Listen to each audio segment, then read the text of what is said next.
Seri 12 Bukek Xiansu. Kisah para pendekar Pulau Es. Cerita, Ho Ping Hu. Audiobook, novel silat. Bab 23. Gadis itu sudah menjatuhkan diri berlutut dan menangis. Terisak-isak Bie Eng menangis seperti anak kecil menutupi muka dengan kedua tangannya dan air mata nampak menetes-netes dari celah jari-jari tangannya.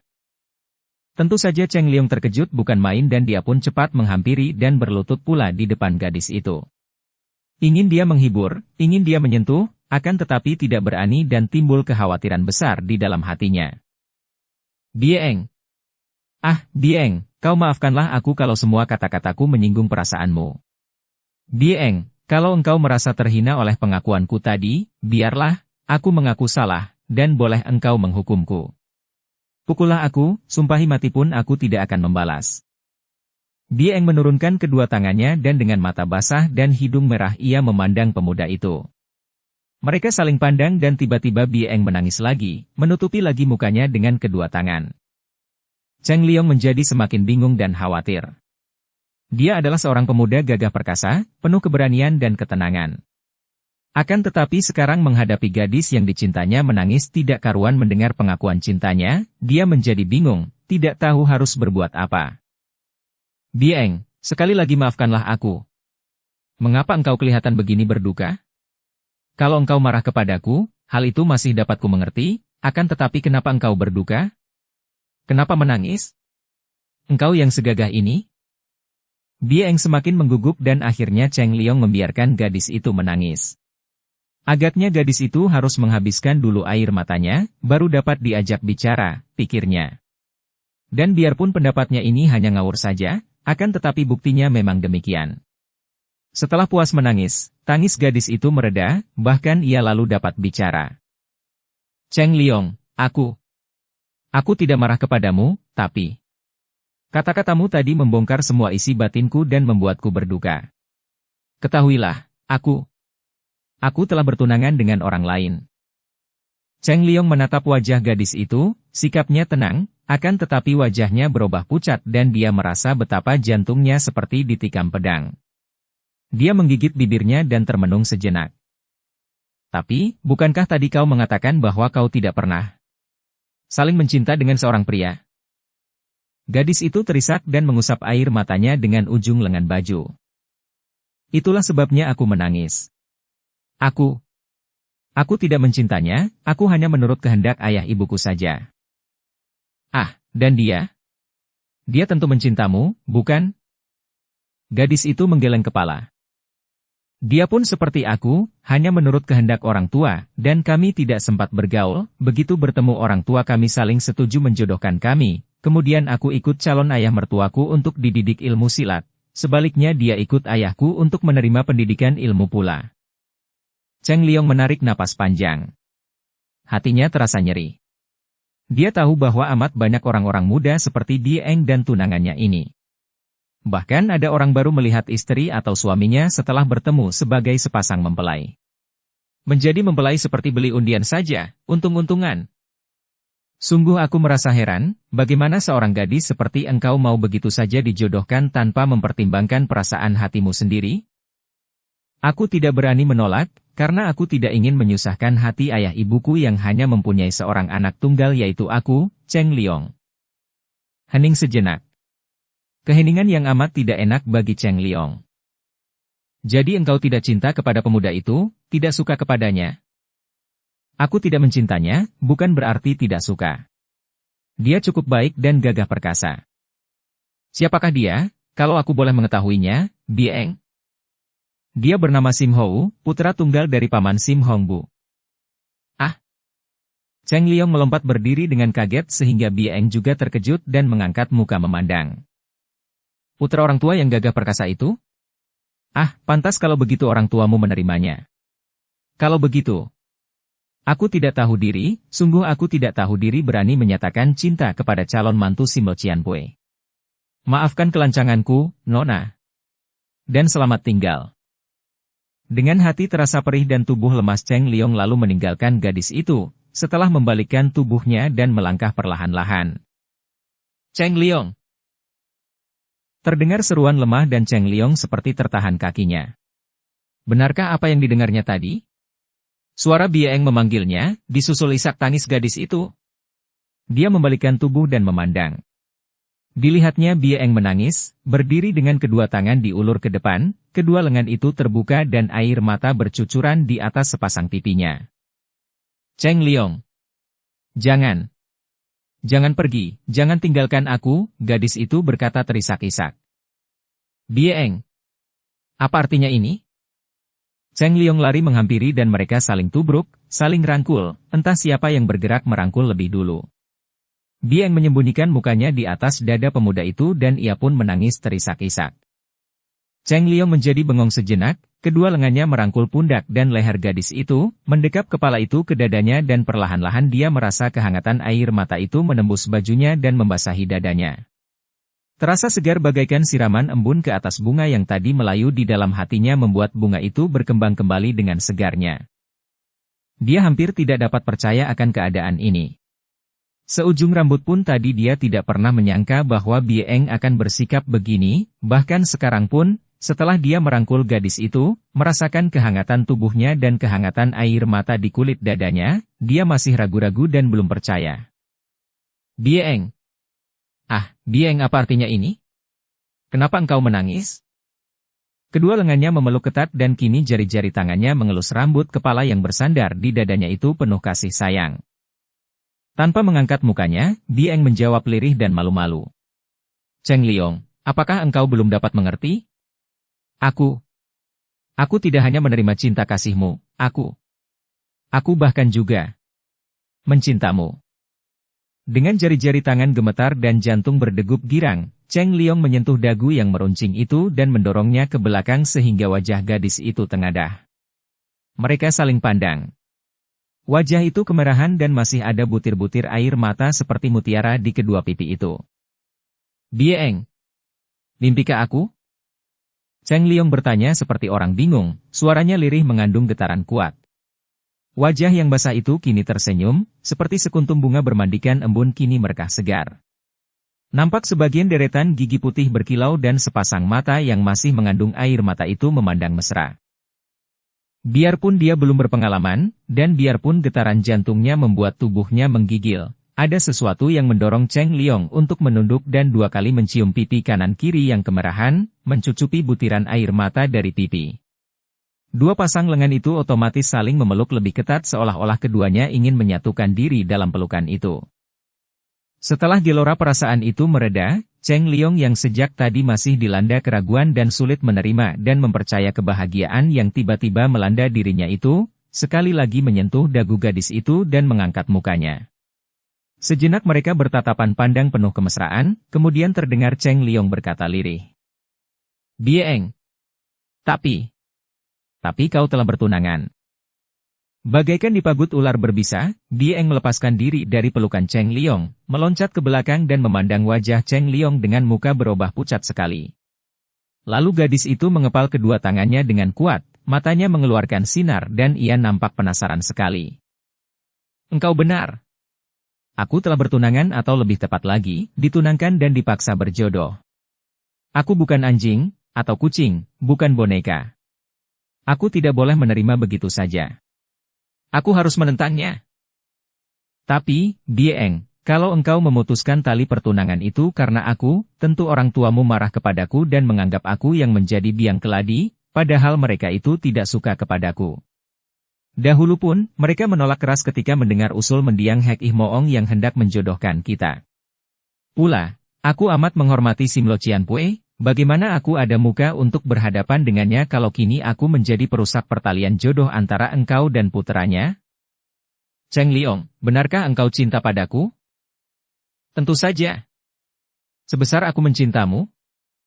Ya, lebih lagi, ini aku yakin. Kalau begitu, kenapa engkau kelihatan takut-takut menghadapi segala resiko dan akibatnya? Bukan takut, Bieng, hanya merasa tidak enak hati.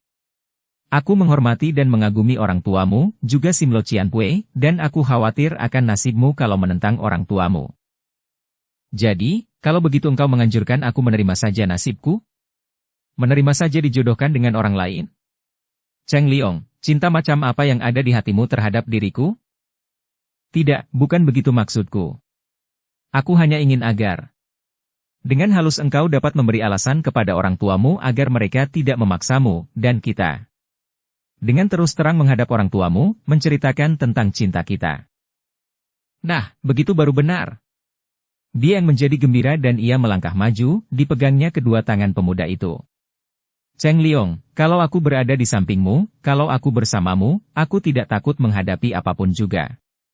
Aku berani bersamamu menghadap guruku dan orang tuaku untuk berterus terang, minta dibatalkan pertalian jodoh paksaan itu dan menceritakan tentang cinta kasih kita. Cheng Liong merangkulnya dan kembali mereka saling berpelukan. Aku pun tidak takut, Eng Moi. Dia Eng tersenyum. Ih, lucunya kau menyebut Eng Moi kepadaku. Habis, bagaimana? Sudah sepatutnya demikian, bukan? Dan aku harus menyebut apa padamu, Cheng Liong?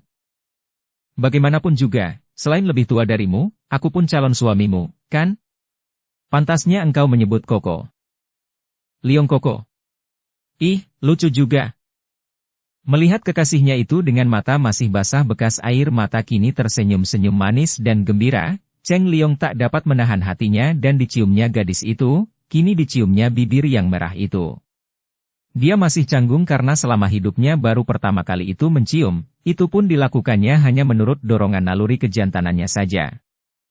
Dia yang terkejut, mengeluh dan meronta sebentar, akan tetapi lalu tubuhnya menjadi lemas dan ia pun membuang semua perlawanan dan keraguan, menyerah dengan sepenuh hati dan mereka pun berciuman, canggung namun mesra. Eng Moi, aku cinta padamu dan aku siap mempertaruhkan nyawaku untuk melindungimu. Tak perlu sampai membahayakan nyawa, Koko. Aku yakin bahwa guruku dan juga ayah bundaku adalah pendekar-pendekar yang gagah perkasa dan dapat menyadari kekeliruan mereka. Kita menentang mereka karena memang sekali ini mereka terlalu sembrono dan keliru dalam menjodohkan anak-anak mereka tanpa perhitungkan lebih dulu, tanpa memperdulikan isi hati antara yang bersangkutan. Mudah-mudahan begitu. Eng Moi, sekarang engkau hendak kemanakah?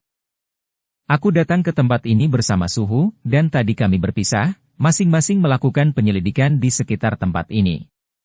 Suhu menyuruh aku memasang mata kalau-kalau tempat ini terdapat orang-orang dari golongan lain yang menyelundup. Aku bertemu dengan orang-orang Peklian Pai mabok yang menggangguku. Cheng Liong melepaskan rangkulannya dan mereka kini bicara dengan sikap serius, karena perhatian mereka mulai tertarik dan teringat akan keperluan mereka datang ke tempat itu. Aku pun heran mengapa orang-orang seperti mereka itu hadir pula di sini. Kehadiran mereka itu saja sudah membuat aku menjadi semakin ragu-ragu akan kebenaran pertemuan ini. Menurut Suhu, Peklian Pai adalah perkumpulan yang paling gigih menentang pemerintah sejak dahulu. Yang kita pandang bukanlah perangai mereka, melainkan semangat mereka menentang pemerintah penjajah. Karena itu tadinya aku banyak mengalah, akan tetapi karena mereka semakin kurang ajar, terpaksa aku menghajar mereka, kata Bieng. Sekarang mereka sudah mulai berkumpul di hutan cemara, mari kita pergi ke sana, Eng Moi. Sebaiknya engkau pergi ke sana dulu, Liong Koko. Aku akan mencari Suhu dulu dan nanti kita bertemu kembali di hutan cemara.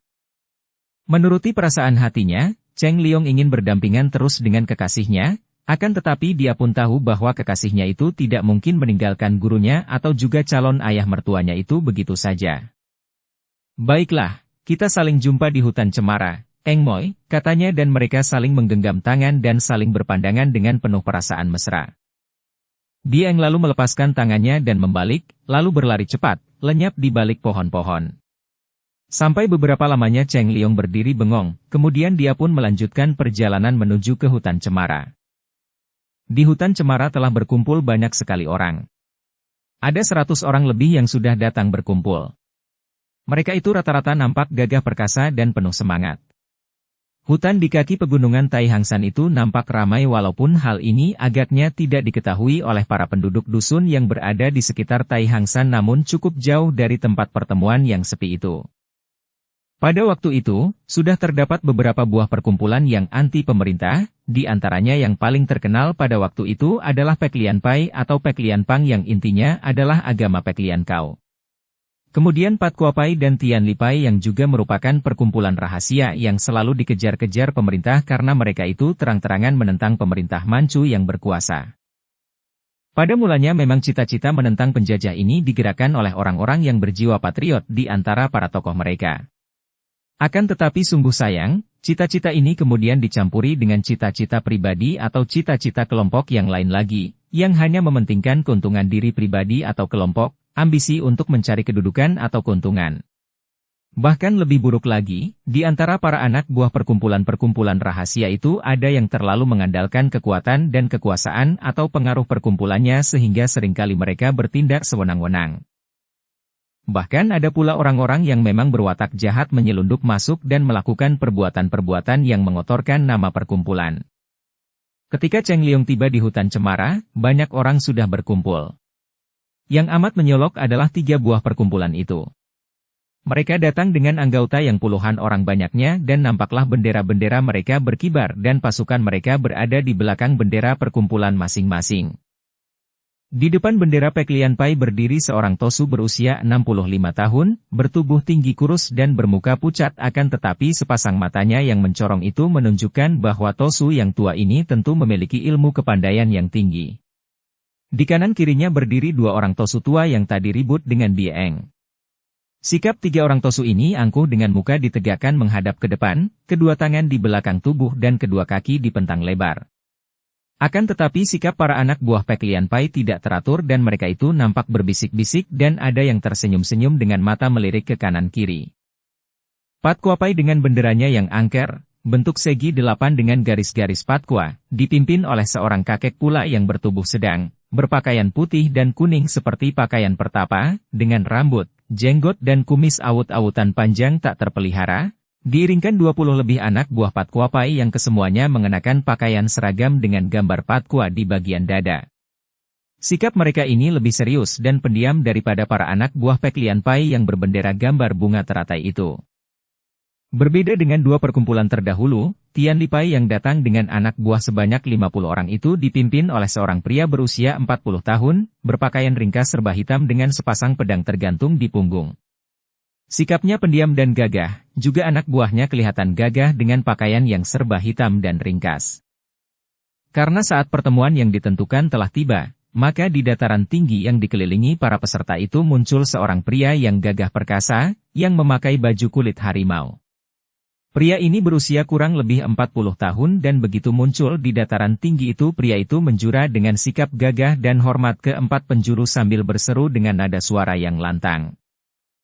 "Cui, saudara sekalian, yang terhormat, mohon perhatian." Suaranya yang mengandung getaran kaikang yang kuat itu mengatasi suara berbisik para pendatang yang memenuhi tengah hutan cemara itu dan suasana lalu menjadi tenang dan sunyi karena semua orang menghentikan percakapan masing-masing, dan kini semua mata ditujukan kepada pria itu. Melihat pria itu Cheng Liong merasa betapa jantungnya berdebar. Andai kata tidak terjadi pertemuan antara dia dan Bieng, maka melihat pria ini tentu akan mendatangkan rasa girang, tidak bercampur tegang seperti sekarang ini. Pria itu adalah Sim Hongbu, pendekar yang mewarisi Koai Liong Pokiam, pedang pusaka naga siluman, dengan ilmunya itu. Pendekar yang menjadi guru Bieng, juga menjadi calon mertua. Setelah memberi hormat ke 4 penjuru, Sim Hongbu berkata, nada suaranya masih lantang dan gagah. "Cui yang terhormat, harap maafkan kelancangan saya mewakili para Lo Cian Pui dan para sahabat untuk sementara memimpin rapat ini sebelum kita semua memilih pimpinan. Bagi Cui yang belum mengenal saya memperkenalkan diri bahwa nama saya Sim Hongbu. Bagaimana pendapat Cui, setujukah kalau saya untuk sementara memimpin pertemuan ini?" Terdengar teriakan. "Setuju," dari mereka yang sudah mengenal pendekar ini, sedangkan mereka yang belum mengenalnya dan masih ragu-ragu pun diam saja, hanya mendengarkan. Agaknya para pimpinan 3 perkumpulan besar yang hadir itu pun sudah mengenal pendekar ini karena mereka mengangguk-angguk. Karena sebagian besar di antara yang hadir menyetujuinya, Sim Hongbu makin bersemangat. "Terima kasih atas kepercayaan Cui. Saya akan menceritakan sedikit tentang timbulnya gagasan mengadakan pertemuan pada hari ini. Beberapa orang Lo Cian Pui dan sahabat baik, yang berjiwa pendekar dan mencinta tanah air dan bangsa, mengadakan pertemuan dan membicarakan tentang tanah air kita yang dijajah bangsa Manchu puluhan tahun lamanya. Sebagai pendekar dan patriot, tentu saja kita tidak mungkin tinggal diam saja. Maka saya pun diberi tugas untuk menghubungi para sahabat dan pendekar yang sehaluan, mengundang mereka untuk mengadakan pertemuan pada hari ini. Maksud dari pertemuan ini adalah untuk menghimpun tenaga dan mengatur rencana bagaimana kita dapat berjuang membebaskan tanah air dan bangsa dari tangan penjajah. Harus lebih dulu dipilih seorang bengcu, pemimpin rakyat, terdengar teriakan-teriakan di antara mereka yang hadir. Sim Hongbu tersenyum dan mengangkat kedua tangan minta agar mereka itu tenang.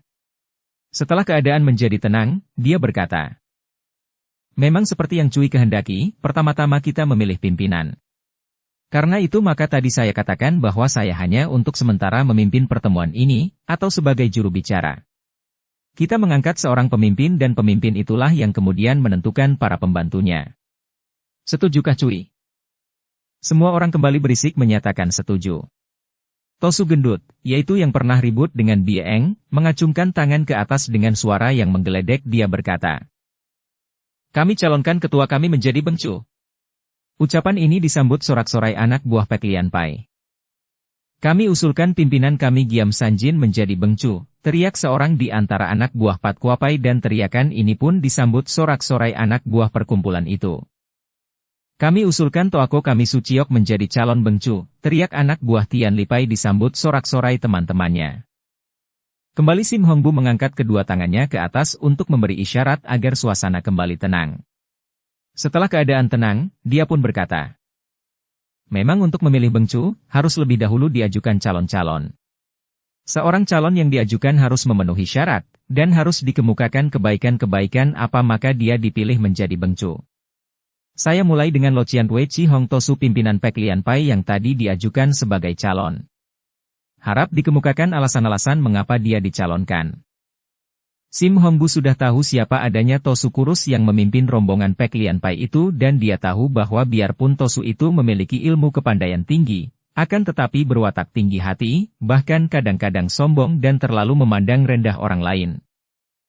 Tosu gendut yang tadi mengusulkan agar ketuanya dipilih bengcu, berkata, "Suhu Chi Hong Tosu memiliki pengetahuan yang luas, di samping itu kepandaian tinggi, dan terutama sekali di samping itu semua, beliau adalah seorang tokoh Pek Lian Pai, dan siapakah yang tidak tahu bahwa sejak dahulu Pek Lian Pai adalah perkumpulan yang selalu berjuang untuk mengusir penjajah?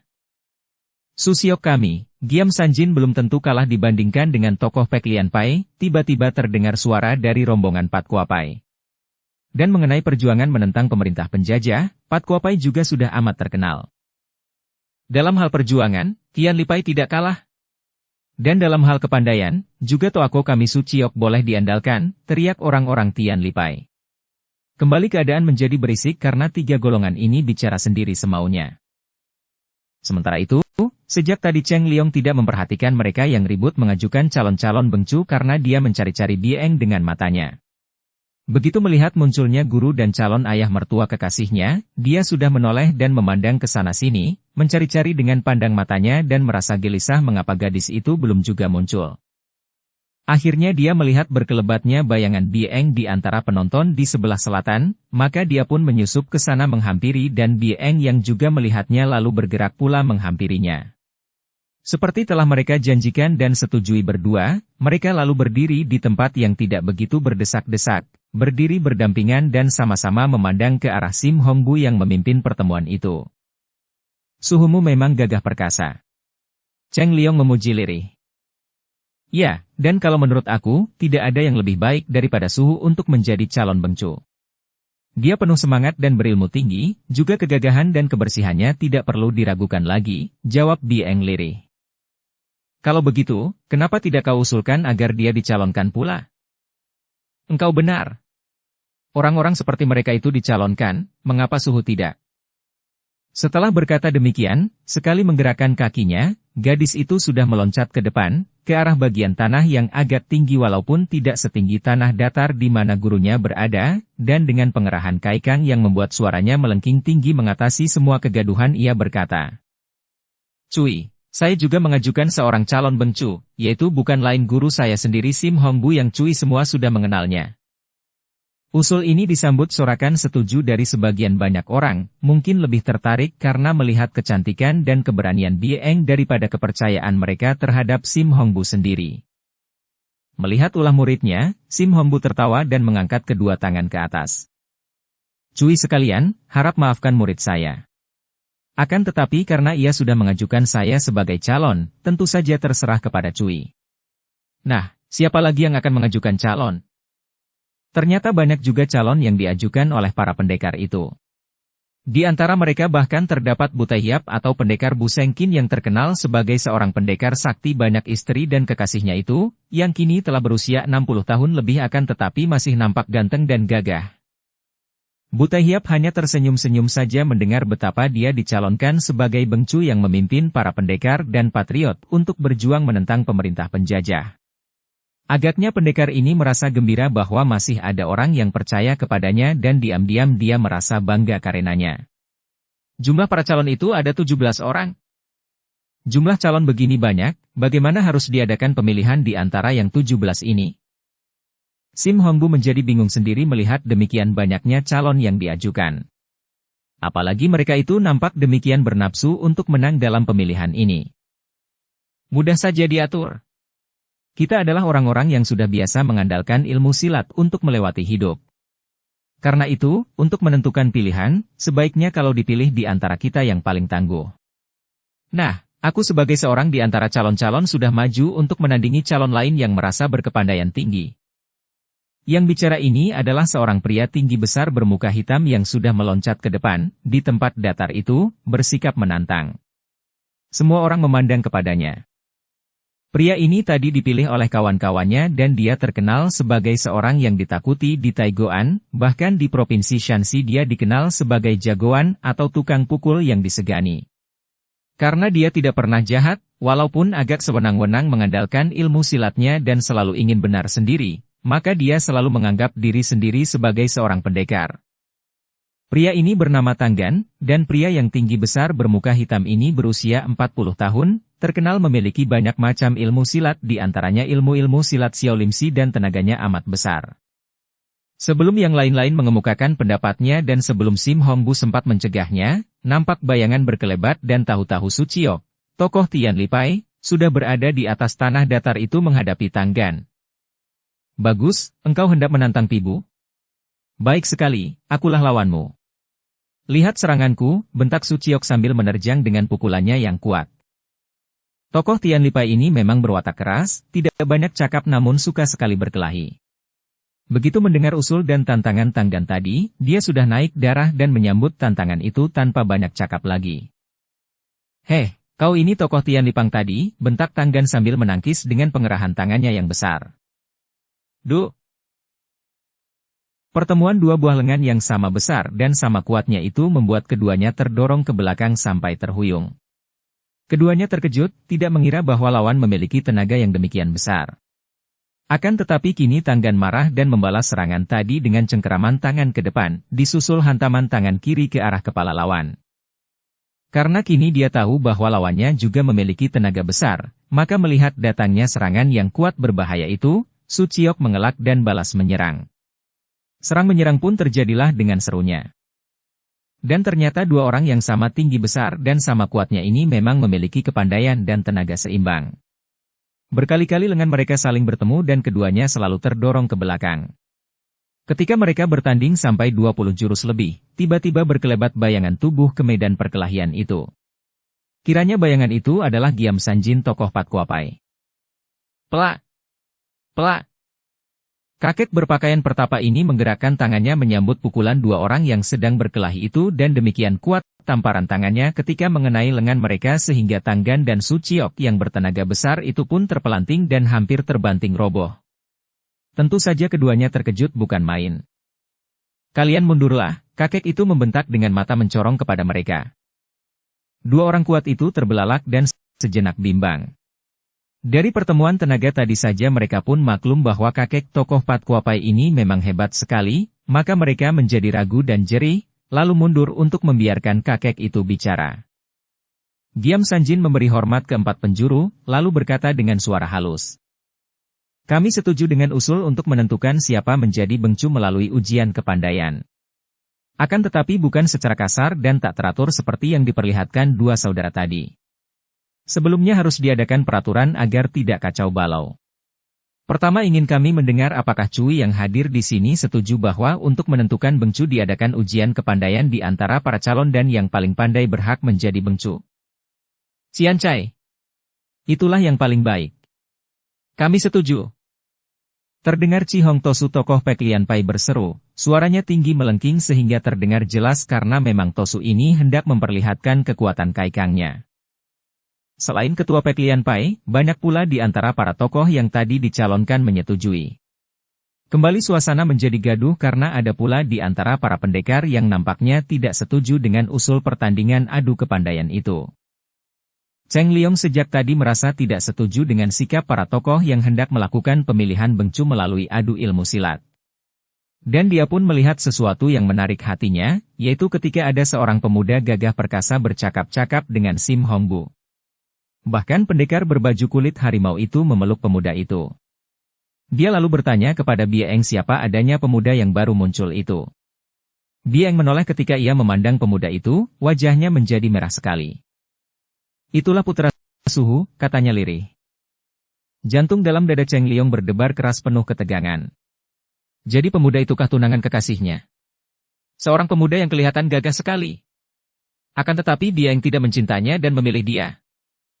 Selagi semua orang berbisik dan bicara sendiri karena mereka terbagi menjadi dua golongan yang mendukung dan menentang usul diadakannya Pibu untuk menentukan siapa yang akan menjadi Bengcu, tiba-tiba terdengar suara ketawa.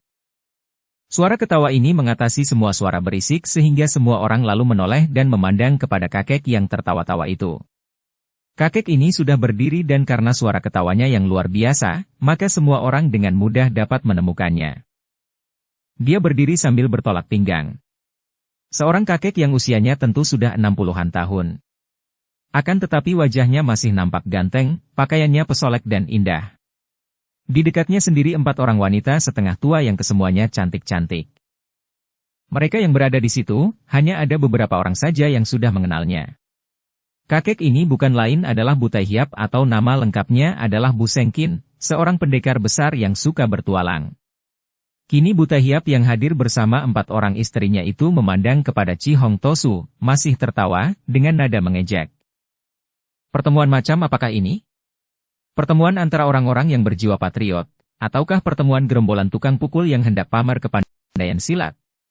Hahaha, sungguh lucu. Chi Hong Tosu mengerutkan alisnya.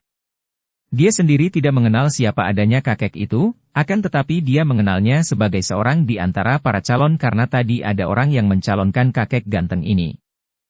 Xian Cai, siapa menyetujui cara kami boleh maju memperebutkan kedudukan Bengcu, yang tidak setuju boleh mundur? Harap Cui pikirkan baik-baik. Tiba-tiba Sim Hongbu maju menghadapi Giam Sanjin yang masih berdiri di dataran itu dengan sikap menantang lawan. Apa yang harus dipikirkan lagi, Sim Sicu? Bukankah kita berkumpul di sini untuk bicara tentang perjuangan dan sebelum itu harus diangkat dulu seorang Bengcu yang akan menjadi pemimpin dan menunjuk orang-orang untuk menjadi pembantu-pembantunya. Nah, calon-calon sudah diambil dan kini tinggal diadakan pemilihan melalui adu kepandaian. Betul. Lebih baik cepat laksanakan Pibu, terdengar beberapa orang berseru. Sebagai ahli-ahli silat, memang biasanya mereka ini suka sekali nonton orang mengadu ilmu silat, apalagi kalau diingat bahwa yang berkumpul di situ sekarang adalah tokoh-tokoh besar dunia persilatan, maka tentu akan menjadi ramai sekali dan mereka berkesempatan untuk melihat ilmu-ilmu silat hebat yang akan dikeluarkan. Mereka akan memperoleh banyak kemajuan dan pengalaman dalam Pibu ini. Sim Hongbu mengangkat kedua tangan ke atas minta agar semua orang tenang. Kemudian dia berkata kepada Giam Sanjin. Maaf, sobat. Akan tetapi saya kira tidaklah tepat kalau diadakan Pibu dalam pemilihan Bengcu ini. Dalam Pibu, mungkin ada yang akan roboh terluka bahkan mungkin saja akan ada yang tewas. Giam Sanjin tertawa. Haha, siapa yang tidak tahu akan hal itu, Sicu? Bukankah kita semua ini adalah orang-orang yang sejak kecil sudah berkecimpung dengan dunia persilatan dan sudah biasa dengan kalah menang, luka dan mati? Akan tetapi hal itu tidak dapat dipisahkan dari kehidupan orang-orang macam kita. Kalau ada orang yang takut terluka atau tewas dalam Pibu, mana ada harganya orang itu menjadi Bengcu, menjadi pemimpin kita. Karena itu, kami harap agar dapat diputuskan sekarang juga agar Pibu segera diadakan untuk menentukan siapa yang patut menjadi Bengcu. Ingat, si Cu sekarang ini hanya memimpin pertemuan sementara saja sebelum Bengcu dipilih, karena itu si Cu tidak berhak menentukan sesuatu. Dan banyak saudara yang menyetujui diadakan Pibu. Bukankah demikian, Cu yang mulia? Ucapan Ketua Patkuapai disambut sorak-sorai dan tentu saja dia menang suara karena baru anak buah Peklian Pai dan Patkuapai saja sudah hampir separuh jumlah yang hadir. Melihat ini, Sim Hongbu menjadi bingung dan tidak tahu harus berkata apa lagi. Pada saat itu, Cheng Liong melompat ke depan Giam Sanjin dan tentu saja dia tidak mau bertindak lancang dan terlebih dahulu dia menjura kepada Sim Hongbu. Sim Lo Qianwei, bolehkah saya bicara kepada para hadirin yang terhormat? Sim Hongbu memandang wajah Cheng Liong dan sejenak dia memandang tajam, kemudian dia mengangguk. Silahkan, dan mudah-mudahan kekacauan ini dapat diredakan, katanya sambil mundur. Giam Sanjin mengerutkan alisnya memandang kepada pemuda remaja yang berani maju dan hendak bicara itu, akan tetapi Cheng Liong sama sekali tidak memperhatikannya. Pemuda ini menjura ke 4 penjuru, kemudian suaranya terdengar menggeledek. Cui sekalian, perkenankan saya bicara sebentar dan harap Cui sudi mempertimbangkan dengan baik-baik. Diam-diam Giam Sanjin, juga para tokoh yang hadir di situ terkejut. Di dalam suara pemuda ini terkandung getaran yang amat hebat, yang terasa sampai ke jantung mereka, tanda bahwa kekuatan kaikang pemuda yang bicara ini besar sekali. Karena itu, tentu saja semua orang memandang kepadanya penuh perhatian dan ingin sekali tahu apa yang akan dikatakan oleh pemuda itu.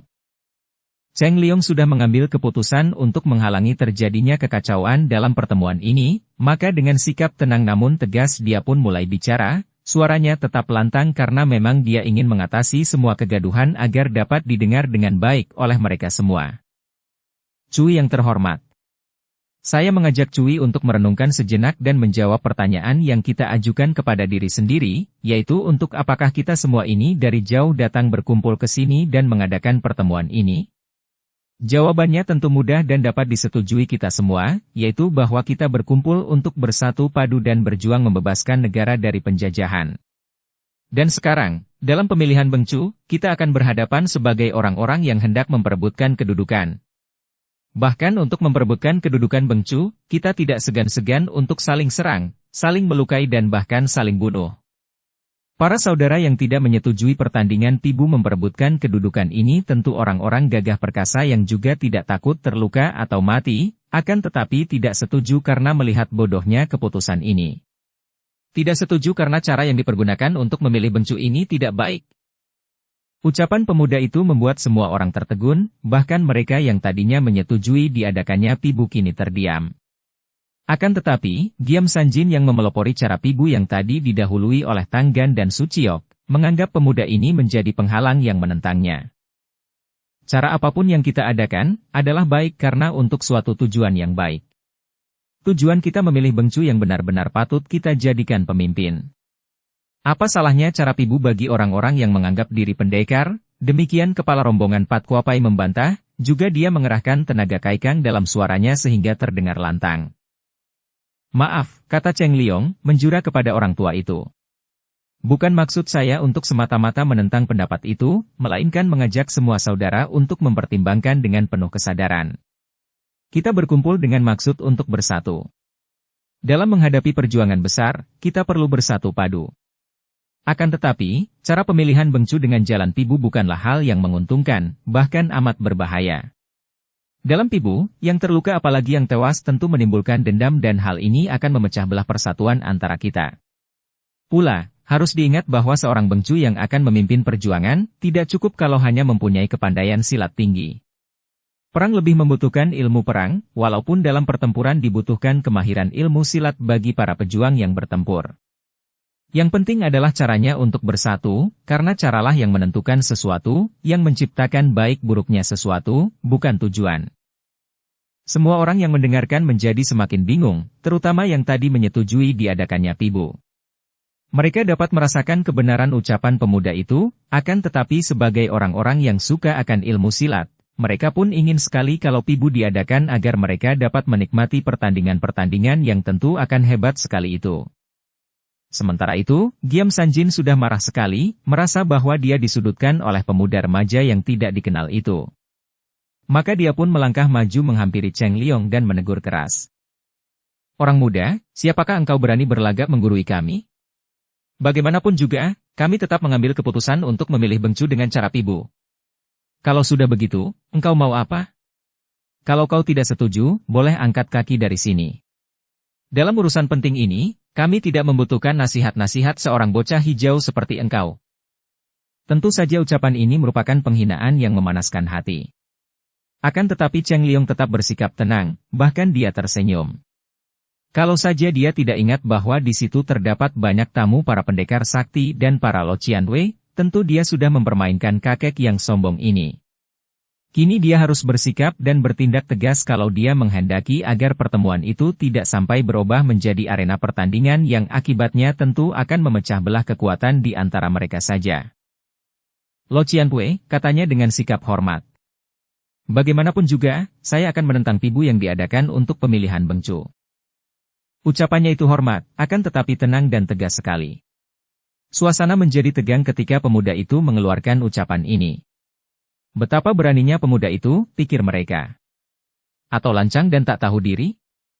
Berani menentang seperti itu kepada Giam Sanjin, tokoh Pat Kuapai yang memiliki ilmu kepandaian hebat. Bahkan Tanggan dan Su Chiok yang lihai itu pun tadi gentar dan mundur berhadapan dengan kakek berpakaian pertapa ini. Tentu saja Giam Sanjin menjadi semakin marah.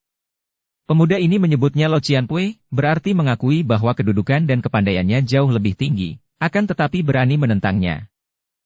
Orang muda, dengan ucapanmu tadi berarti bahwa engkau hendak menentangku, ataukah engkau hendak memasuki pula pertandingan pibu ini melawan aku? Cheng Liong menggeleng kepala. Harap Lo Qian Wei tidak salah mengerti.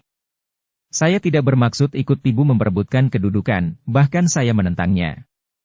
Bukan berarti saya hendak menentang pribadi Lo Qian Wei pribadi, melainkan yang saya tentang adalah cara yang buruk dan hanya yang membuat perpecahan di antara kita itulah. Orang muda, omonganmu berliku-liku akan tetapi yang jelas, engkau hendak menentang aku. Kalau aku melanjutkan pemilihan pibu ini, apakah engkau berani menentangku? Demi mencegah terjadinya perpecahan, siapapun juga akan saya tentang kalau memaksakan diadakannya pibu, jawab Cheng Liong tenang. Keparat? Engkau berani menentang aku? Orang muda, sebelum engkau kuhajar, katakan dulu siapa namamu? Nama saya Suma Cheng Liong. Suma? Engkau si Suma. Apakah ada hubungannya dengan keluarga Sumahan pendekar super sakti Pulau Es? Tanya kakek Pat Kuapai itu terkejut. Saya adalah cucunya, jawab Cheng Liong singkat, terpaksa tidak dapat merahasiakan lagi keadaan keluarganya. Pengakuan Cheng Liong itu membuat suasana menjadi semakin tegang karena siapakah yang tidak pernah mendengar tentang keluarga para pendekar Pulau Es? Kini pandang mata mereka terhadap Cheng Liong makin penuh perhatian dan semua orang ingin menyaksikan bagaimana sepak terjang seorang cucu dari pendekar super sakti. Hahaha, tiba-tiba terdengar suara ketawa lembut disusul suara Chi Hong Tosu, tokoh Pek Lian Pai yang tinggi kurus itu. Cucu pendekar super sakti dari Pulau Es, ya? Bagus, siapa tidak tahu bahwa keluarga pendekar super sakti, keluarga Pulau Es adalah keluarga pendukung kaisar, pendukung pemerintah penjajah Manchu? Siapa tidak tahu bahwa istri pendekar super sakti adalah Putri Manchu? Ingat nama Putri Nirahai, istrinya yang menjadi Panglima Manchu, dan Putri Milana, putrinya yang juga menjadi Panglima Manchu. Dan sekarang cucunya berada di sini, siapa tahu dia malah menjadi mata-mata kerajaan Manchu. Tentu saja semua orang menjadi tegang mendengar kata-kata ini dan muka Cheng Liong menjadi merah. Dia mengerti bahwa Pek Lian Kau dengan perkumpulannya, Pek Lian Pai memang sejak dahulu merasa tidak suka kepada keluarga kakeknya, karena memang banyak di antara pimpinan Pek Lian Kau yang menyeleweng dan pernah dihajar oleh keluarga kakeknya itu. Totiang, harap jangan sembarangan membuka mulut menyebar fitnah, bentaknya. Akan tetapi Giam Sanjin sudah mendapat angin dengan ucapan tokoh Pek Lian Pai tadi. Dia sudah menyambar tongkatnya yang dipegang oleh seorang muridnya, sebuah tongkat baja yang kecil panjang dan kedua ujungnya meruncing. Dia memutar tongkatnya dan berteriak. Mata-mata Manchu atau bukan, engkau berani menentang kami dan berarti engkau harus menandingi aku dalam ilmu silat. Orang muda, keluarkan senjatamu, mari kita main-main sebentar. Cheng Liong tersenyum pahit. Tak disangkanya bahwa dalam pertemuan antara para pendekar dan patriot itu dia akan bertemu dengan orang-orang macam ini dan mengalami hal sepahit ini. Akan tetapi dia pun kini maklum bahwa selama ada orang-orang seperti ini mencampuri perjuangan para patriot, maka perjuangan itu yang tadinya bertujuan mulia untuk membebaskan negara dari tangan penjajah asing, akan diselewengkan menjadi tujuan orang-orang yang berambisi mencari kedudukan dan kemuliaan bagi diri sendiri maupun gerombolannya. Maka, dia pun harus memberantasnya. Giam Sanjin, aku pun sudah banyak mendengar bahwa Pat Kuapai, apalagi Pek Lian Pai, hanya namanya saja perkumpulan pendekar dan patriot. Akan tetapi sesungguhnya banyak hal-hal jahat dan sewenang-wenang telah kalian lakukan. Kalau engkau memaksa perkelahian, baiklah, aku tidak pernah menggunakan senjata. Majulah, bukan pribadimu yang kulawan, melainkan sikap perpecahan yang buruk itu yang kutentang. Bocah sombong. Engkau yang mencari mati sendiri, bentak Giam Sanjin yang menjadi semakin marah karena dia merasa dipandang rendah oleh pemuda itu. Seorang pemuda remaja berani menantangnya dan kini menghadapinya dengan tangan kosong, padahal dia telah mempergunakan senjatanya yang paling ampuh dan ditakuti, yaitu tongkatnya yang jarang menemui tandingan. Kini dia menerjang maju, tongkatnya diputar sedemikian rupa sehingga nampaklah gulungan sinar yang mengandung banyak sekali ujung tongkat runcing yang mengeluarkan suara berdengung-dengung dan tiba-tiba saja ujung tongkat itu mencuat dan menyerang ke arah jalan darah di tubuh Cheng Liong secara bertubi-tubi. Serangan itu hebat sekali karena makin dielakkan, makin meningkat bahaya serangannya, makin gencar dan makin kuat. Akan tetapi sekali ini, tokoh Pat Kuapai itu menghadapi Suma Cheng Liong. Biarpun masih muda, akan tetapi Suma Cheng Liong telah mewarisi ilmu-ilmu Pulau Es dan di samping itu dia juga sudah mewarisi ilmu-ilmu yang hebat dari Hek Ih Moong. Oleh karena itu, menghadapi hujan serangan tongkat yang bergerak dengan amat cepatnya itu dia bersikap tenang saja. Tubuhnya mengelak berloncatan ke sana-sini dan kadang-kadang kalau dia tidak dapat mengelak lagi, dia hanya menggerakkan tangannya dan jari-jari tangan itu menyentil ke arah ujung tongkat yang menotok.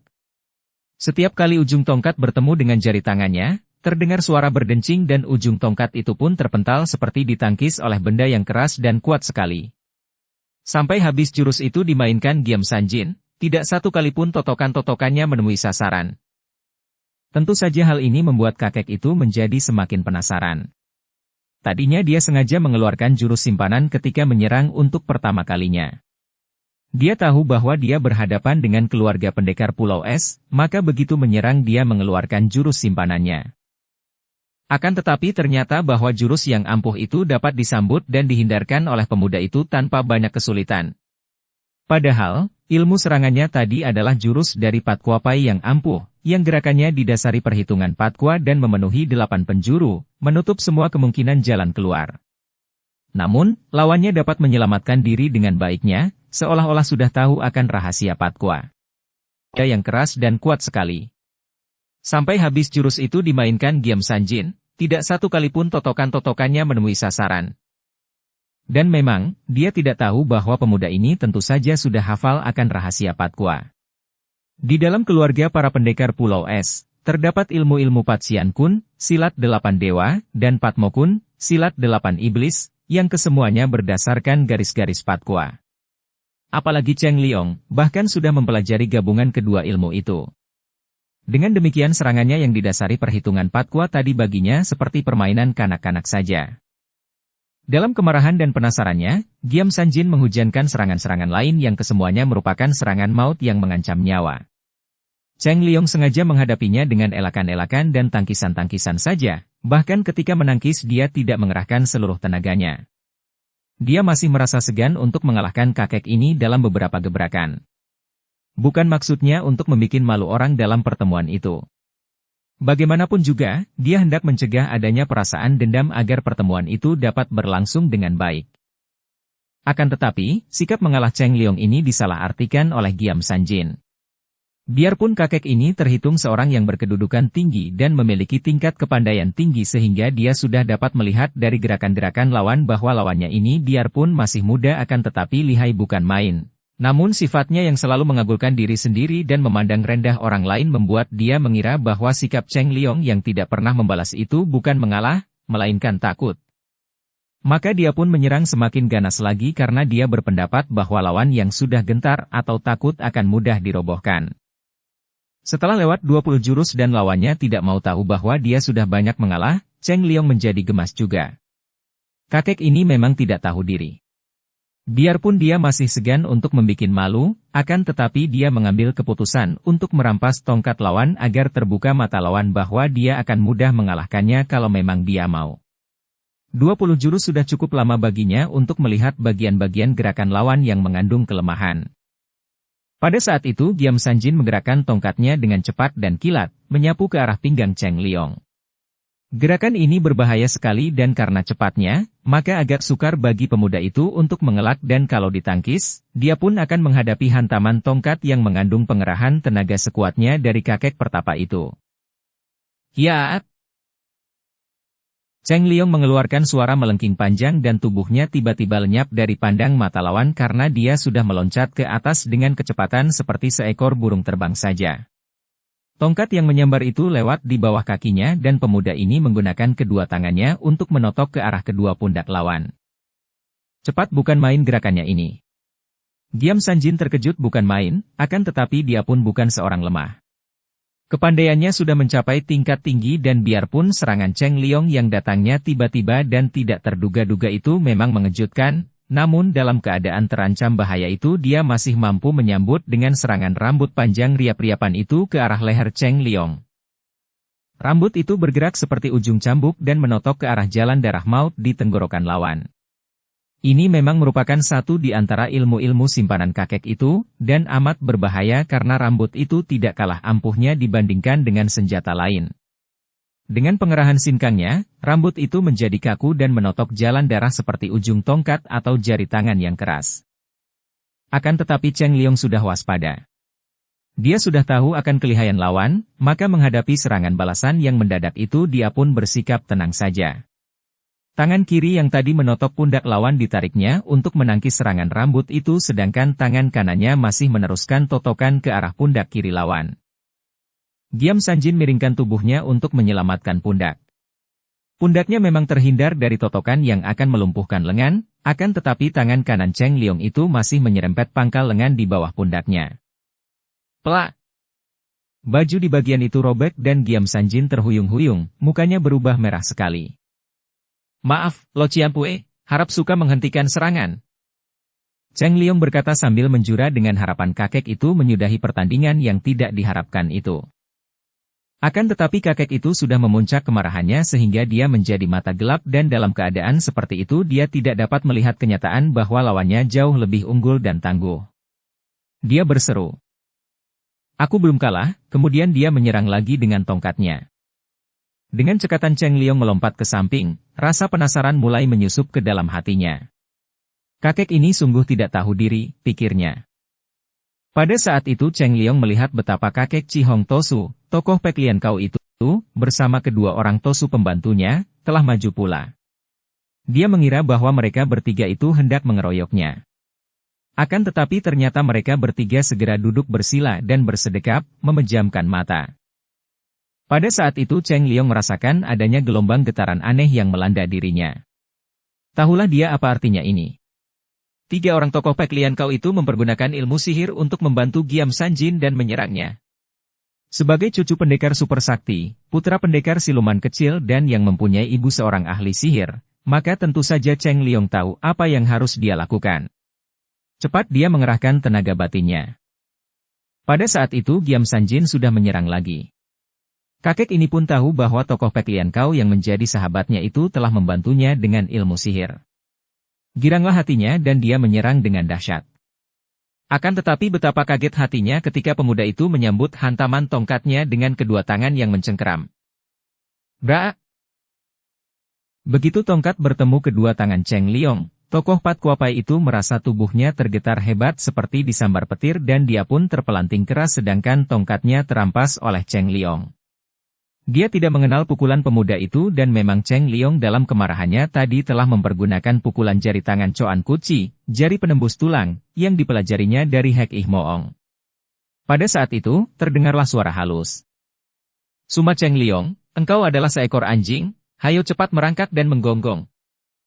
Suara yang penuh wibawa ini keluar dari mulut Chi Hong Tosu yang masih duduk bersila bersama kedua orang pembantunya. Mereka bertiga itu menggabungkan tenaga sakti untuk menyihir dan mempengaruhi Cheng Liong, hendak memasukkan dan memaksa keyakinan pemuda itu bahwa dia seekor anjing yang harus merangkak dan menggonggong. Jelaslah betapa kejinya perangai tokoh Pek Lian Kau ini. Dia hendak membikin malu pemuda itu melalui kekuatan sihirnya agar semua orang melihat pemuda itu merangkak-rangkak dan menggonggong-gonggong. Gelombang tenaga yang amat kuat melanda Cheng Liong dan pemuda ini merasa betapa ada tenaga mujizat yang memaksanya agar mentaati perintah tadi. Akan tetapi, dia tahu apa artinya itu. Tiba-tiba dia melemparkan tongkat rampasannya dan menjatuhkan diri duduk di atas tanah, bukan untuk merangkak melainkan untuk bersila, dan dia pun menyilangkan kedua lengannya di depan dada dan mengerahkan kekuatan batin untuk melindungi dirinya dari serangan gelombang tenaga yang menyihirnya itu. Terjadilah pertandingan ilmu sihir yang tidak dapat terlihat orang lain. Akan tetapi mereka yang berada di situ dapat merasakan adanya getaran-getaran aneh yang memenuhi tempat itu dan seolah-olah dua tenaga yang berlawanan saling tarik-menarik dengan kuatnya. Tiba-tiba terjadilah hal yang amat luar biasa. Terdengar suara seperti anjing-anjing menggonggong dan menyalak. Akan tetapi tidak ada anjing di situ dan suara gonggongan itu pun aneh, bukan seperti suara anjing-anjing tulen. Dan semua orang terbelalak dengan muka pucat ketika mereka melihat tiga orang Pek Lian Pai itu, yang tadinya duduk bersila, kini sudah merangkak-rangkak sambil menggonggong dan menyalak seperti tiga ekor anjing yang kebingungan. Tentu saja peristiwa luar biasa ini membuat semua orang terkejut dan terheran-heran. Mereka teringat betapa tadi tokoh Pek Lian Kau itu menyuruh Cheng Liong merangkak dan menggonggong. Kini mereka dapat menduga betapa ilmu sihir yang dipergunakan kakek Pek Lian Kau itu telah membalik dan terjadi peristiwa senjata makan tuan. Cheng Liong sendiri pun terkejut dan merasa heran. Dia tadi hanya mengerahkan tenaga untuk menolak gelombang tenaga sihir yang menyerangnya dan yang seperti hendak memaksanya mengaku bahwa dia seekor anjing. Akan tetapi kenapa kini mereka bertiga yang tersihir? Apakah kekuatan sihirnya sudah menjadi sedemikian ampuhnya? Akan tetapi tiba-tiba dia tersenyum dan memandang ke kiri. Dia melihat munculnya ayah dan ibunya dan tahulah dia bahwa ibunya yang tadi turun tangan menghajar tiga orang Pek Lian Kau yang hendak menghinanya itu. Kiranya di antara para pendekar yang hadir di tempat itu terdapat pula Sumakian Bu dan Teng Xiang In, istrinya yang ahli dalam hal sihir itu. Pendekar ini walaupun sudah mengutus putranya untuk mewakili mereka, masih merasa ragu-ragu dan mereka berdua pergi tak lama setelah putra mereka berangkat.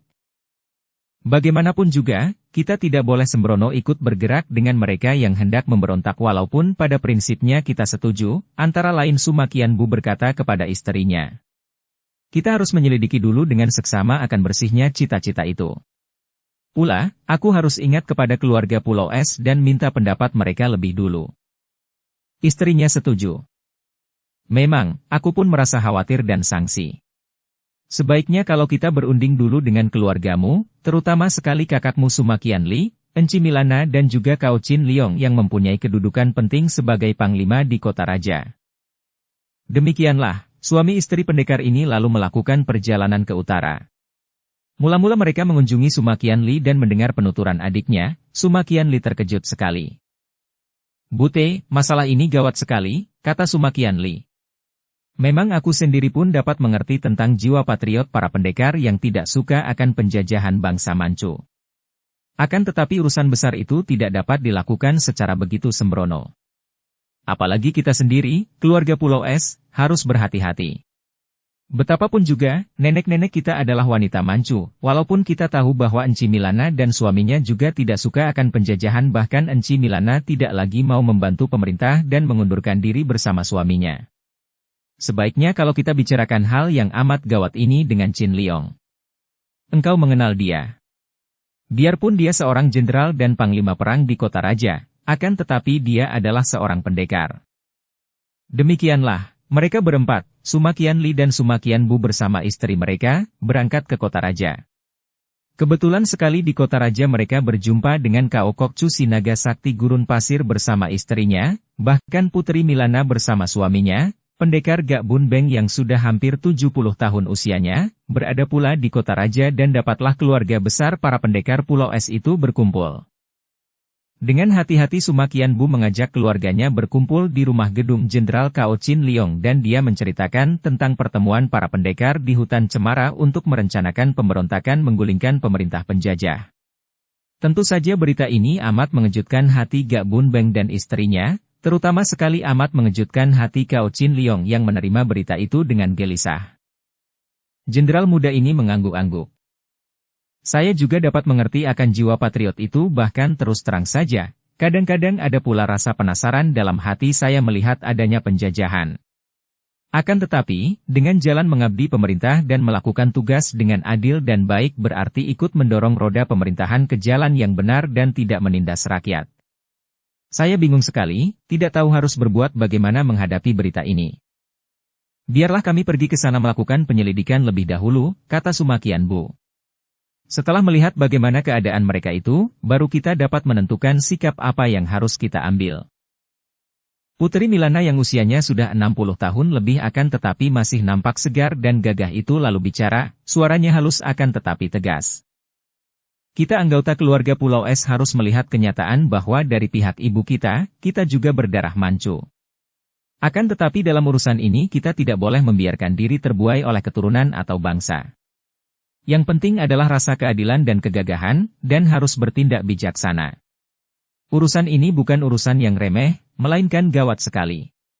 Kalau sampai terjadi pemberontakan dan perang, hal ini bukan hanya menjadi urusan kita atau para pendekar, melainkan seluruh rakyat akan terguncang dan biasanya dalam perang akan terjatuh banyak korban.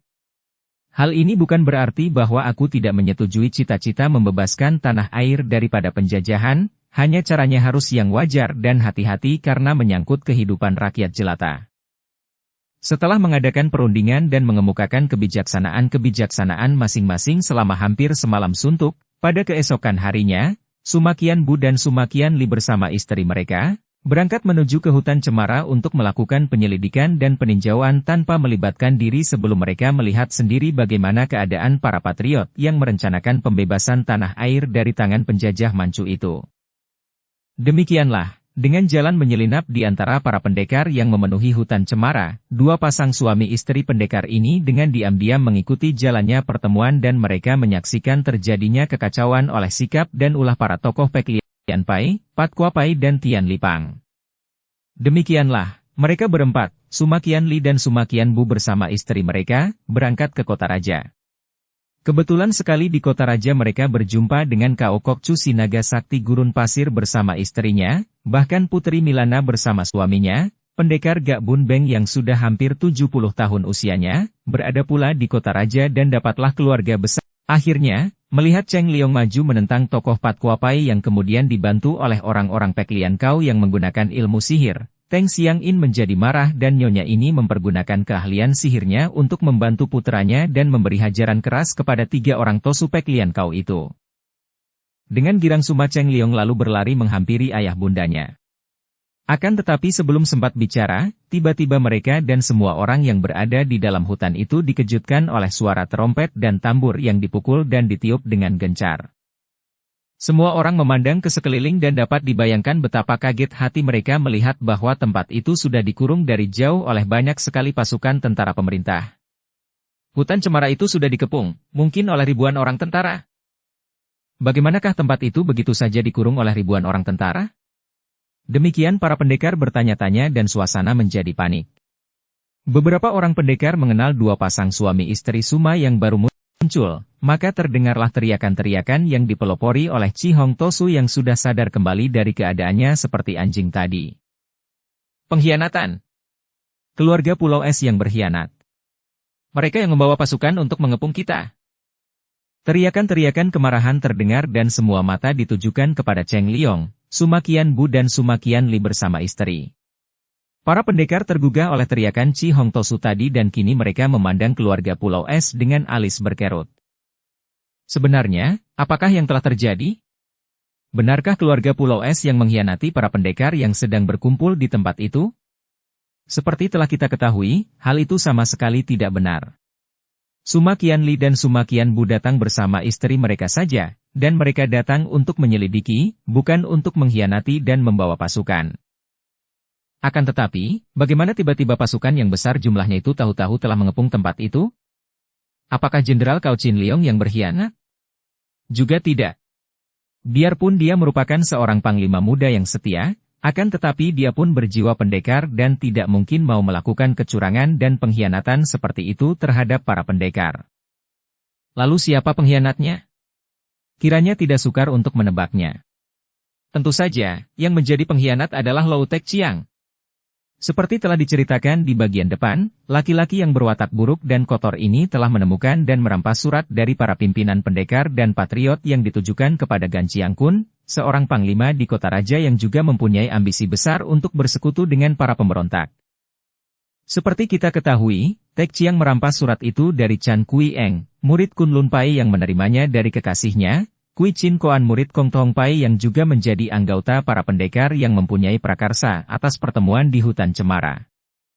Tekciang bukan hanya merampas surat, akan tetapi bahkan memperkosa Chan Kui Eng dan kemudian dia membunuh pula Pou Kui Lok yang masih sutenya sendiri itu, kemudian menjatuhkan fitnah kepada Pou Kui Lok yang dilaporkannya kepada pimpinan Kun Lun Pai sebagai pemerkosa dan pembunuh Chan Kui Eng.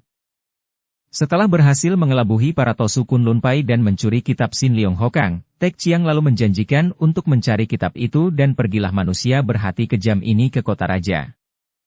Dengan sikapnya yang sopan dan terpelajar, akhirnya Tekciang berhasil juga dihadapkan kepada kaisar dan dia melaporkan tentang pemberontakan itu, menyerahkan suratnya kepada kaisar. Tentu saja Kaisar Qian Liong merasa terkejut dan marah bukan main.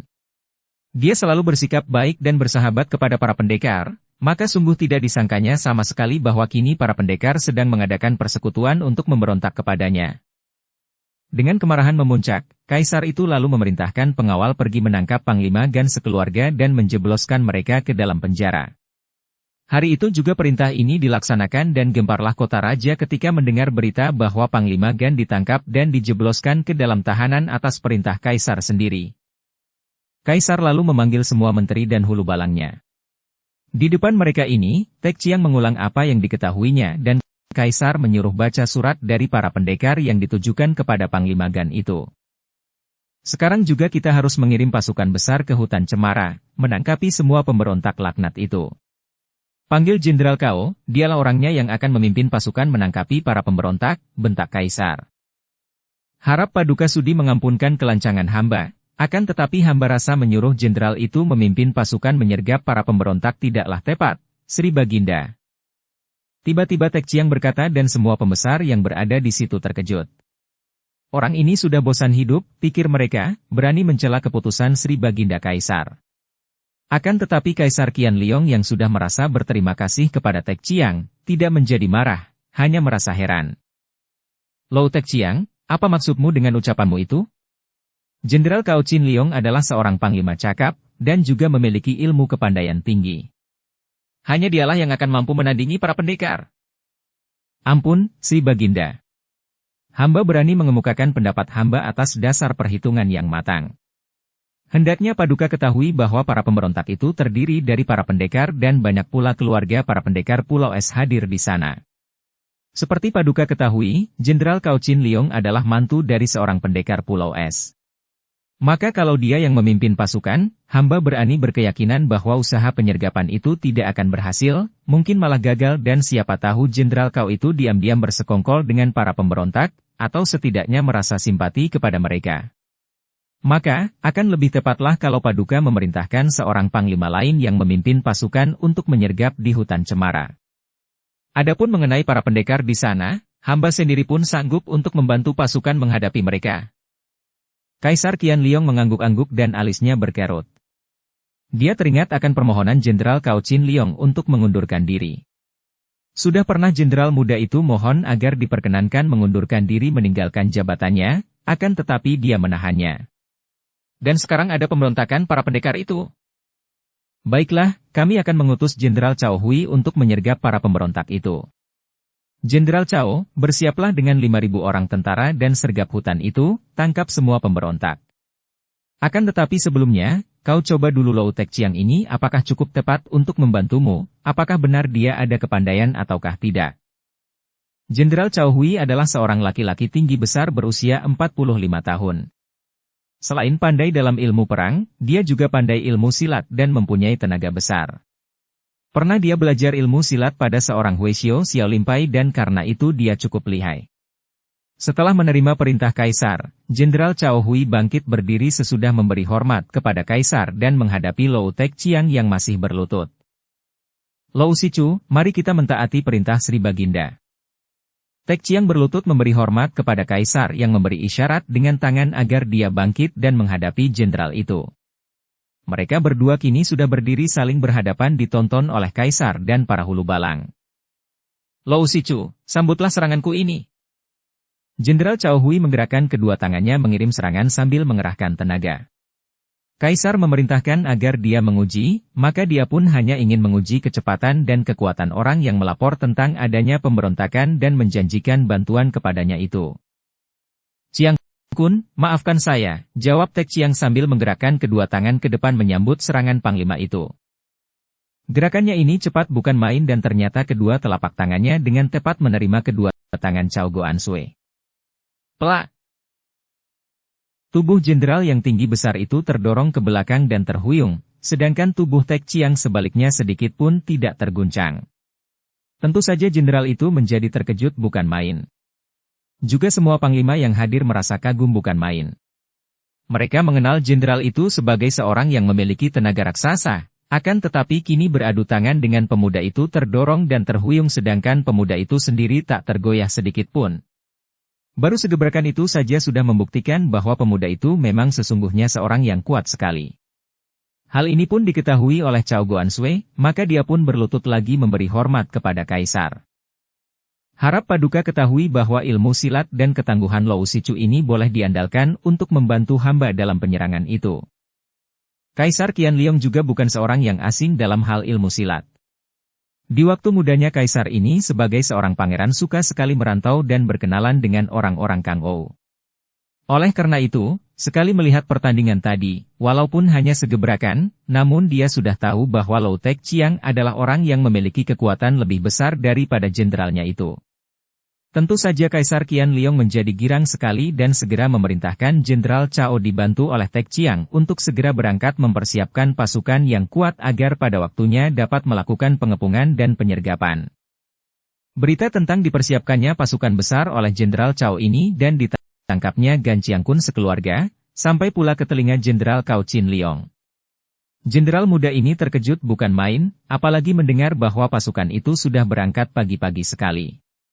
Dia cepat memberitahukan hal ini kepada istrinya dan ayah ibunya yang masih berada di rumahnya, juga kepada Putri Milana dan Gak Bun Beng. Mendengar ini, keluarga ini pun terkejut sekali. Para pendekar itu harus diselamatkan, apalagi diingat bahwa Sumakian Li dan Sumakian Bu bersama istri mereka hadir pula dalam pertemuan di hutan cemara itu. Maka, berangkatlah mereka dengan cepat mengejar pasukan pemerintah agar dapat tiba di hutan itu lebih dulu daripada para prajurit pemerintah. Kita kembali ke hutan itu. Para pendekar yang tahu bahwa hutan itu sudah dikepung pasukan yang besar, sebagian menjadi panik juga. Akan tetapi Sim Hongbu sudah meloncat ke depan dan berseru. Harap saudara sekalian tenang dan siap mempertahankan diri. Inilah ujian pertama bagi kita dan demi perjuangan yang suci, kalau perlu kita siap mengorbankan nyawa. Ucapan ini disambut dengan gembira dan bangkitlah semangat para pendekar itu. Mereka sudah mencabut senjata masing-masing dan siap menghadapi serbuan pasukan besar yang sudah mengepung hutan itu. Kita berpencar dan bersembunyi, memecah belah kekuatan mereka dan membuka jalan darah untuk menyelamatkan diri. Kembali Sim Hongbu berseru dan ternyata dalam keadaan terancam bahaya itu pendekar ini memperlihatkan ketenangan, ketabahan dan kepandaiannya untuk memimpin. Akan tetapi tiba-tiba terdengar suara nyaring. Tahan dulu, dan muncullah Cao Chin Liong, Cao Kok Chu, Wan Cheng, Putri Milana, Gak Bun Beng yang masing-masing mengangkat tangan memberi isyarat kepada mereka semua agar tenang. Saudara-saudara, dengarlah dulu sebelum turun tangan. Yang bicara ini adalah Putri Milana. Wanita yang sudah nenek-nenek ini nampak masih anggun dan gagah, suaranya nyaring penuh wibawa, membuat semua pendekar terkejut dan memandang kepada rombongan yang baru tiba ini. Melihat mereka ini, Sumakian Li dan Sumakian Bu bersama istri mereka juga bergabung. Siapakah mereka itu? Dia yang bertanya kepada Cheng Liong yang masih berdiri di dekatnya. Cheng Liong juga terkejut melihat hadirnya semua keluarganya itu. Dia melihat betapa Chiang Bun juga kini sudah menggabungkan diri dengan mereka. Hampir lengkaplah keluarga para pendekar Pulau Es berkumpul di situ. Mendengar pertanyaan kekasihnya, Cheng Liong menjawab lirih. Mereka adalah keluarga para pendekar Pulau Es. Ah, yang mana ayahmu dan ibumu? Gadis itu bertanya penuh kagum karena rombongan itu memang nampak gagah perkasa. Itulah ayah dan ibu, dan itu Bibi Putri Milana bersama suaminya, dan di sana itu Paman Sumakian Li dan istrinya. Siapakah orang gagah berpakaian panglima itu? Dia itu kakak iparku, Jenderal Cao Chin Liong bersama Enci Sumahui, istrinya. Dan kakek berlengan satu itu adalah naga sakti gurun pasir Cao Kokcu bersama istrinya pula. Ah! Bie Eng tiada hentinya mengeluarkan seruan kaget dan kagum. Ia sudah pernah mendengar nama-nama itu disebut dan dikagumi ayah ibunya, dan baru sekarang ia dapat melihat mereka semua. Munculnya keluarga para pendekar Pulau Es ini memang mengejutkan semua orang, terutama sekali mereka yang sudah mengenal beberapa di antara anggota keluarga itu. Pimpinan Pek Lian Kau yang baru saja mengalami kekalahan dan penghinaan, mengenal pula Putri Milana yang menjadi musuh besar mereka. Chi Hong Tosu bangkit dan mengangkat tongkatnya sambil berseru. Mereka adalah keluarga Pulau Es. Mereka sudah mengkhianati kita. Merekalah yang membawa pasukan pemerintah. Siapa tidak mengenal Putri Milana, Putri Manchu yang dahulu sudah banyak membasmi teman-teman kita yang berjuang untuk mengusir penjajah? Teriakan Tosu ini tentu saja membangkitkan amarah di dalam hati para pendekar, akan tetapi karena yang bicara adalah Tosu Pek Lian Kau yang tadi sudah memperlihatkan perangai buruk, sebagian besar para pendekar masih ragu-ragu. Saudara sekalian, dengarkan dulu kata-kataku baru kalian boleh mengambil keputusan apa yang akan kalian lakukan. Putri Milana berkata lagi dengan lantang. Rencana kalian untuk memberontak adalah suatu perbuatan bodoh yang tidak tepat pada waktunya. Apa yang akan kalian capai dengan pemberontakan? Hanya perang besar yang akan membuat rakyat jelata menderita. Puluhan ribu orang tewas, rakyat kehilangan keluarga, harta benda dan ketentraman hidup. Karena itu, sebelum terlambat, kami datang untuk memperingatkan dan menyadarkan kalian agar menyerah dan jangan melawan. Kami adalah patriot-patriot yang tidak takut mati. Kami berjuang untuk membebaskan rakyat dari belenggu penjajahan bangsa Manchu. Engkau seorang putri Manchu tentu saja membela pemerintahan bangsamu. Aku bukan putri Manchu. Aku putri pendekar super sakti dari Pulau Es. Tetapi ibumu Putri Nirahai, Putri Manchu, bentak kepala rombongan Pek Lian Pai. Cui, dengarlah baik-baik. Kini Chin Liong yang berseru nyaring. Lihatlah aku. Aku adalah Jenderal Cao Chin Liong, akan tetapi aku datang bukan sebagai pemimpin pasukan untuk menyerbu kalian, melainkan aku datang untuk menyadarkan kalian. Sebagai seorang panglima aku tahu benar akan keadaan pemerintah. Di bawah pimpinan Sri Baginda Kaisar Qian Liong, harus diakui bahwa negara mengalami kemajuan dan taraf hidup rakyat tidak sengsara. Pula pemerintah ini selalu menentang golongan jahat dan melindungi rakyat. Engkau penjilat orang Manchu. Tak tahu malu, terdengar pula teriakan dari golongan Pat Kuapai dan Tian Lian Pai. Akan tetapi Chin Liong masih bersikap tenang. Cui adalah orang-orang yang gagah perkasa, bukan orang-orang ceroboh yang tidak memperhitungkan setiap tindakan. Kita harus memakai perhitungan apa untungnya dan apa ruginya kalau kita bertindak. Camkanlah, kalau kalian melakukan pemberontakan, ruginya sudah jelas. Rakyat akan menderita karena perang mengakibatkan kematian dan kehilangan, juga menimbulkan merajalelanya kejahatan karena kurang adanya penjagaan keamanan. Juga, keadaan pemerintah sekarang amatlah kuatnya, setiap pemberontakan sama artinya dengan bunuh diri. Apalagi kalian sekarang sudah dikepung oleh 10.000 orang pasukan. Melawan berarti mati semua. Dan apakah keuntungannya memberontak tidak pada saatnya yang tepat?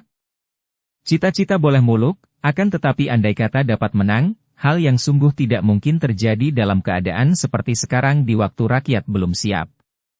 Andai kata menang, belum tentu kalian akan mendapatkan seorang pengganti kaisar yang baik, sebaik Sri Baginda Kaisar sekarang ini. Aha, enak saja bagimu untuk bicara, Jenderal Cao Chin Liong. Lalu tindakan kami seperti apakah yang akan kau anggap gagah? Apakah kami harus berlutut menyerahkan diri dan minta ampun kepada orang Manchu? Haha, itukah yang akan kau anggap sebagai perbuatan gagah? Cao Chin Liong memandang kepada kakek yang bicara ini. Kakek ini bukan lain adalah Butai Hiap. Pernah terjadi sesuatu antara dia dan keluarga ini, suatu perasaan tidak enak ketika dia menolak perjodohan yang dikehendaki keluarga itu antara dia dan Bu Siok Lan, seorang puteri dari Butai Hiap, baca cerita Suling Emas dan Naga Siluman. Dengan sikap ramah Chin Liong memberi hormat kepada Bu Sengkin atau Butai Hiap. Harap Bulu Ciampui suka melihat kenyataan dan tidak mendahulukan prasangka. Saya bersama semua keluarga Pulau Es datang bukan untuk menentang Cui, juga bukan untuk membantu pemberontakan, melainkan untuk mengingatkan akan bahayanya rencana Cui ini. Nanti dulu, orang muda. Tiba-tiba terdengar suara Sim Hongbu lantang. Orang gagah ini sudah melangkah maju dan dengan sinar mata mencorong dia menentang rombongan keluarga Pulau Es. Aku merasa heran sekali melihat betapa keluarga para pendekar Pulau Es dapat bersikap seperti ini. Dia menatap tajam ke arah Sumakian Bu yang pernah dihubunginya. Kalau kita takut menghadapi bahaya dan kematian dalam suatu perjuangan, berarti kita pengecut dan bukan patriot sejati. Setiap perjuangan tentu akan menjatuhkan korban. Setiap pembaharuan harus berani meruntuhkan lebih dulu yang lama. Siapa yang tidak tahu akan hal ini? Kerugian dan kematian yang diderita dalam setiap perjuangan merupakan pupuk bagi perjuangan itu sendiri. Kini Sumakian Bu yang dipandang tajam oleh Sim Hongbu, maju dan menjura kepada Sim Hongbu. Saudara Sim memang seorang gagah perkasa dan tidak ada seorang pun meragukan kegagahanmu dan jiwa patriotmu. Saudara Sim, seperti pernah kita bicara, aku sendiri pun mengerti tentang jiwa patriot yang berkobar di hati kalian. Bahkan aku menyetujui kalau negara dibebaskan dari penjajahan. Akan tetapi, kini aku pun melihat bahwa hal itu harus dilakukan dengan perhitungan yang masak, tidak secara sembrono saja. Kita harus dapat melihat keadaan dan ingat, perjuangan ini adalah perjuangan rakyat, bukan perjuangan beberapa gelintir pendekar saja. Dan untuk gerakan yang amat besar itu dibutuhkan seorang pemimpin yang benar-benar jujur dan mencinta rakyat. Cobalah saudara lihat, apakah orang-orang seperti dari Peklian Kau dan perkumpulan yang lain yang selalu memberontak karena kepentingan pribadi itu dapat dijadikan teman seperjuangan? Nah, karena itu, aku Sumakian Bu mewakili seluruh keluarga para pendekar Pulau Es untuk minta pengertian dan kesadaran Cui dan menyerah saja tanpa perlawanan. Bukan berarti kita takut, melainkan kita sadar dan bertindak bijaksana menghindarkan jatuhnya banyak korban dengan sia-sia, sambung Sumakian Li. Saya sendiri yang akan menghadap Sri Baginda mintakan ampun bagi kita semua, kata Jenderal Cao Chin Liong. Aku pun akan menghadap Sri Baginda, memohon agar Sri Baginda membebaskan Cui semua dan menghabiskan urusan ini karena bagaimanapun juga, Cui belum memberontak, baru mengadakan pertemuan dan kalau Cui tidak melawan pasukan yang mengepung, maka dosa Cui tidaklah begitu besar. Omong kosong. Tiba-tiba Butai Hiap berseru keras sekali. Heh, para keluarga pendekar Pulau Es, dengarlah baik-baik. Aku sudah banyak mendengar akan kehebatan dan nama besar keluarga Pulau Es, juga aku sudah lama mendengar kehebatan nama pendekar Naga Sakti Gurun Pasir, akan tetapi tidak kusangka bahwa mereka ini ternyata hanyalah penjilat-penjilat kaisar, atau pengecut-pengecut lemah. Kalau memang kalian hendak menjadi antek kaisar bangsa Manchu, majulah, kami tidak takut mati. Mati bagi kami merupakan suatu kebanggaan karena kami mati untuk membela bangsa dan tanah air. Ucapan Butai Hiap ini kembali membangkitkan semangat para pendekar dan mereka bersorak menyambut ucapan ini.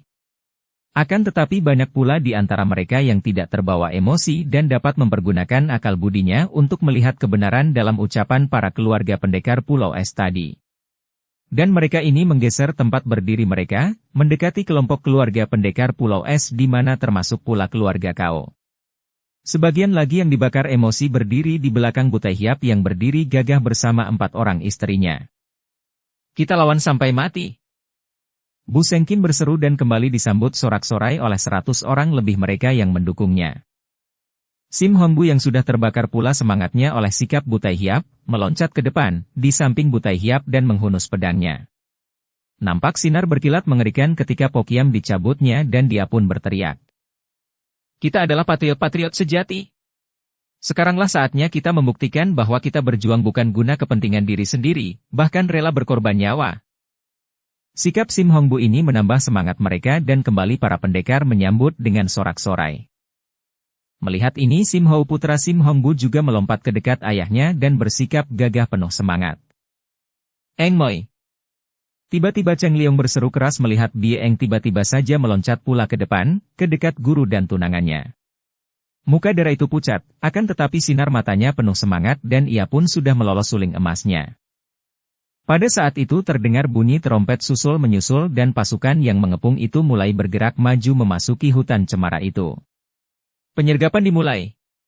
Tadi, Cao Chin Liong menemui Jenderal Cao Hui dan minta Cao Goan Sui menangguhkan dulu penyergapan karena dia hendak membujuk dan menyadarkan para pendekar. Cao Goan Sui amat segan kepada rekannya ini maka dia memberi waktu habis terbakarnya sebatang hio. Dan agaknya waktu yang ditangguhkan itu sudah lewat dan kini terpaksa Geo Goan Sui mulai menggerakkan pasukannya menyerbu ke dalam hutan. Melihat ini, Putri Milana berseru. Saudara-saudara yang sadar harap berdiri di belakang kami. Mereka yang tadi merasakan benarnya omongan keluarga para pendekar Pulau Es, segera berkumpul di belakang keluarga itu dan Putri Milana segera minta kepada keluarganya untuk berdiri mengelilingi mereka untuk memberi perlindungan. Adapun para pendekar lainnya yang mendukung Sim Hongbu dan Butai Hiap, sudah mencabut senjata masing-masing dan berpencaran untuk menyambut serbuan para prajurit pemerintah. Liong Ji. Teng Xiangin berseru keras ketika melihat putranya meloncat dan menyelinap bersama para pendekar yang hendak melawan pasukan. Ibu, aku harus melindungi Eng Moi, hanya itulah jawaban Cheng Liong dan ibu ini diam-diam merasa khawatir sekali. Ia tadi melihat betapa putranya berdiri di dekat seorang gadis gagah yang juga ikut maju bersama para pendekar melawan pemerintah dan tahulah ibu ini bahwa tentu putranya itu telah jatuh hati kepada gadis pemberontak itu.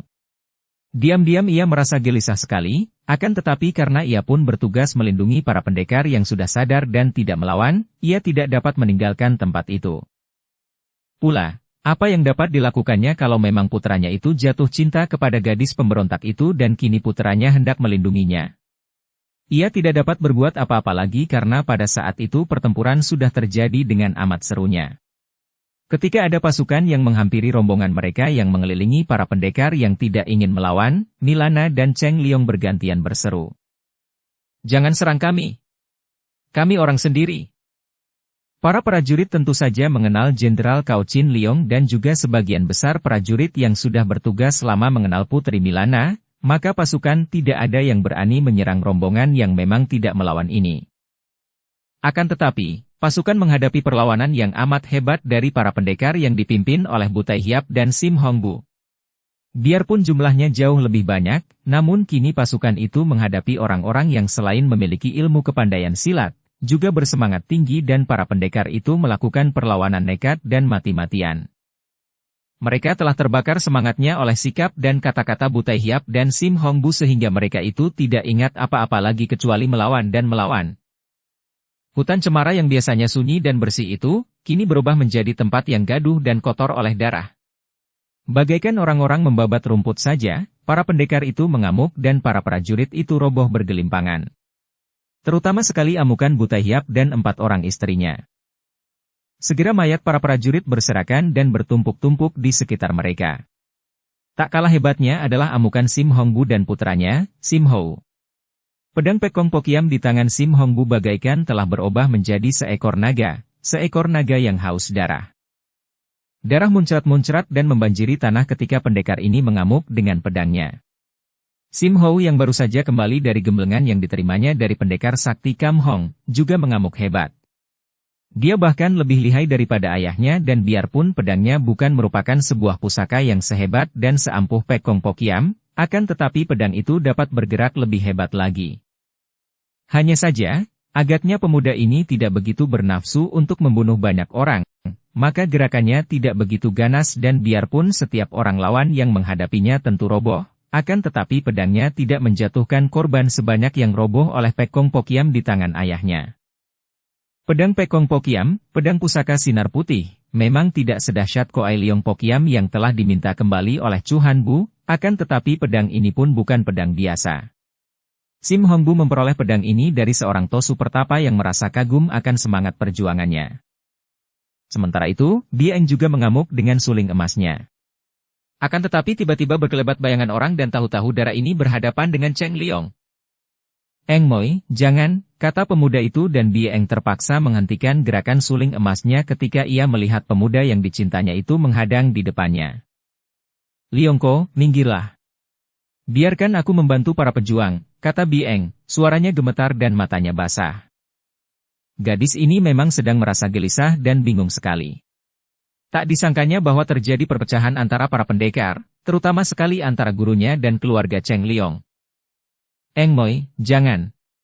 Demi aku. Demi cinta kita, jangan lanjutkan. Cheng Liong berkeras menahannya. Suling emas itu digenggam erat-erat di tangan kanan Bieng dan ia menghadapi kekasihnya dengan muka pucat.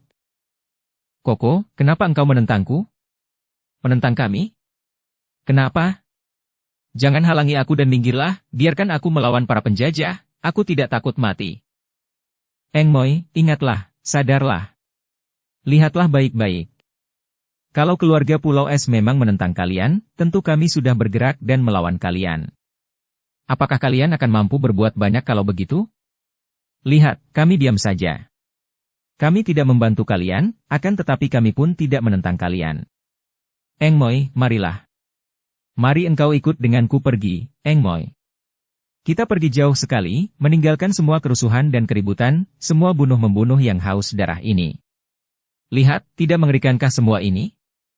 Cheng Liong membuka kedua tangannya menunjuk ke 4 penjuru. Memang amat mengerikan melihat mayat-mayat berserakan dan darah membanjir di sekitar tempat itu. Akan tetapi, Bieng yang dikuasai semangat perlawanan yang hebat itu tidak mudah dibujuk. Koko, aku harus melawan mereka. Aku harus mempunyai setia kawan terhadap para pendekar. Dan engkau. Engkau seorang gagah perkasa, mari berjuang bersamaku, Koko. Tidak, Engmoy, ingatlah, engkau keliru. Mereka semua itu keliru. Sekarang aku sudah sadar bahwa semua ini merupakan perbuatan tergesa-gesa dan gegabah, tidak diperhitungkan masak-masak dan tiada gunanya lagi. Mari kita pergi saja dari sini, Engmoy. Tidak, Koko, aku harus membunuh anjing-anjing mancu itu, sebanyak mungkin. Gadis itu menggerakkan sulingnya sehingga nampak sinar berkelebat. Ai, Engmoy, kenapa engkau tidak mendengarkan kata-kataku?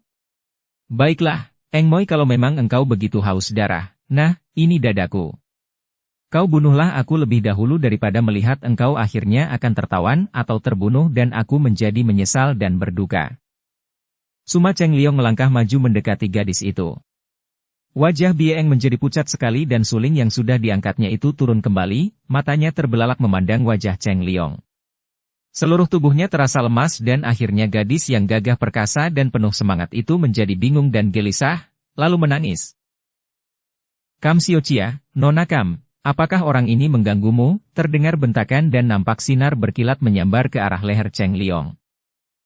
Pemuda ini terkejut, tahu bahwa yang menyerangnya adalah seorang yang amat lihai, maka dia pun melempar tubuh ke belakang dan pedang itu meluncur bagaikan kilat menyambar.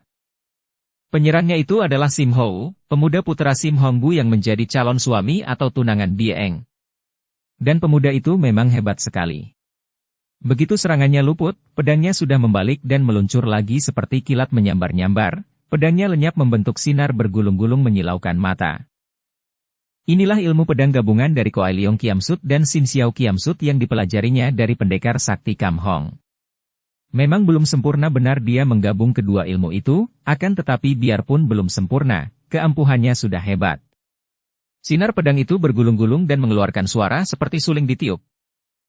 Tentu saja Cheng Liong merasa terkejut sekali dan cepat dia pun menggerakkan tubuhnya mencelat ke sana-sini untuk menyelamatkan diri dari ancaman bahaya maut yang memancar dari sinar pedang lawan itu.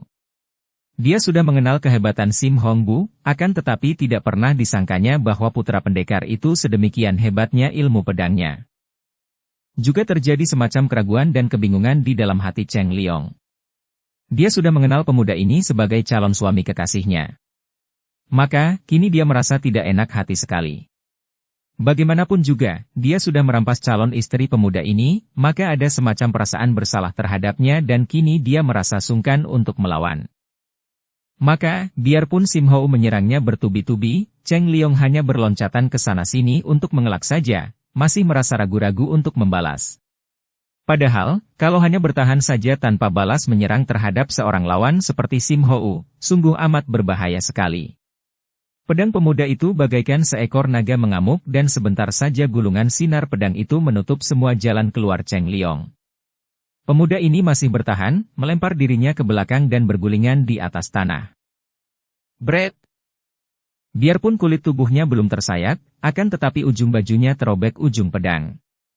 Barulah Cheng Liong benar-benar merasa terkejut sekarang.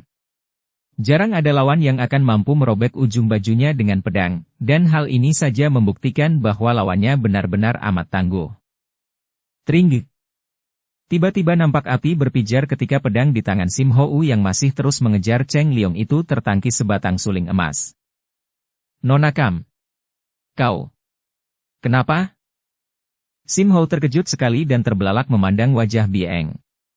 Biarpun gadis ini dengan resmi menjadi tunangannya, bahkan di antara mereka masih ada hubungan perguruan karena dia digembleng ayah gadis itu dan sebaliknya gadis itu menjadi murid ayahnya, namun mereka berdua tidak pernah bergaul dan Sim Hou adalah seorang pemuda pemalu yang tidak pernah bergaul dengan wanita. Oleh karena itu dia merasa sungkan dan malu dan menyebut gadis itu dengan sebutan, Nona. Tentu saja pemuda ini merasa kaget dan heran sekali melihat betapa tunangannya itu menangkis pedangnya yang hendak menyerang laki-laki yang membuat tunangannya tadi nampak bingung dan menangis. Sim Koko, jangan serang dia, kata Bieng dengan mata masih basah dengan air mata. Pada saat itu 4 orang prajurit pemerintah datang menerjang. Pedang di tangan Sim Hou dan suling di tangan Bieng bergerak membentuk sinar dan robohlah 4 orang prajurit itu tanpa dapat bangun maupun bergerak lagi. Eng Moi, mari kita pergi, kata Cheng Liong. Bieng nampak ragu-ragu dan Cheng Liong lalu memegang tangan gadis itu, menariknya pergi dari situ. Melihat ini, Sim Hou memandang bengong dan bingung. Pada saat itu, terdengar teriakan ayahnya. Sim Hou cepat membalikkan tubuhnya dan terkejut bukan main melihat ayahnya dikeroyok oleh puluhan orang perwira dan prajurit pemerintah. Di antara para perwira yang rata-rata lihai itu terdapat seorang laki-laki yang gerakannya aneh dan lihai sekali, yang memainkan sebatang pedang, dan membuatnya terkejut karena dia seperti mengenal gerakan-gerakan yang mirip dengan Koai Leong Kiam Sut. Ayahnya bukan hanya terdesak, akan tetapi agaknya sudah terluka parah. Tubuhnya mandi darah dan biarpun pedang Pek Kong Pokiam masih amat hebat dan merobohkan lagi beberapa orang, namun luka-luka di tubuhnya akibat anak panah dan bacokan-bacokan membuat ayahnya terhuyung-huyung. Kiranya, betapapun lihainya Sim Hongbu, menghadapi pengeroyokan puluhan orang yang tak pernah berkurang jumlahnya karena setiap kali ada yang roboh, ada pula penggantinya yang maju, akhirnya kakek ini kehabisan tenaga dan berkurang kecepatannya sehingga dia terluka oleh beberapa batang anak panah dan senjata lawan. Apalagi ketika Lou Tek Chiang membantu belasan orang perwira yang mengeroyok pendekar ini, keadaan Sim Hongbu benar-benar repot. Ayah!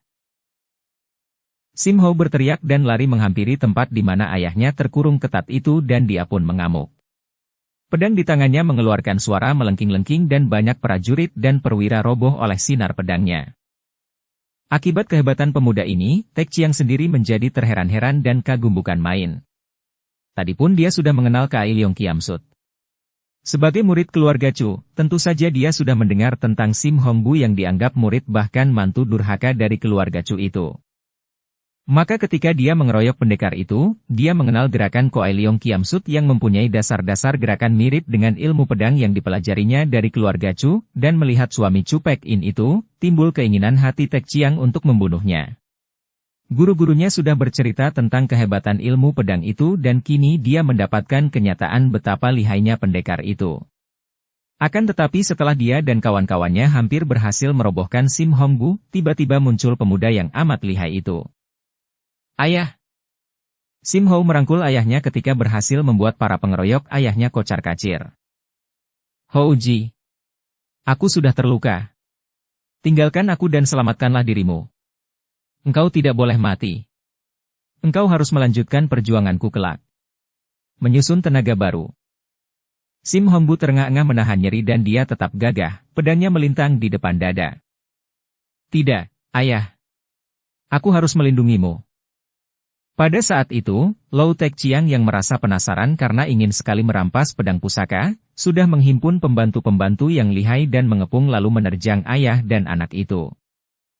Sim Hou menyambut dan terjadilah perkelahian seru antara Sim Hou dan Tek Chiang. Sim Hou terkejut bukan main mendapat kenyataan betapa lawannya ini amat tangguh, bukan hanya mampu menahan serangan pedangnya, bahkan mampu pula membalasnya dengan amat hebat. Lebih terkejut lagi ketika kini dia dapat melihat semakin nyata bahwa dasar-dasar gerakan ilmu pedang dari orang ini mirip dengan Koai Leong Kiam Sut.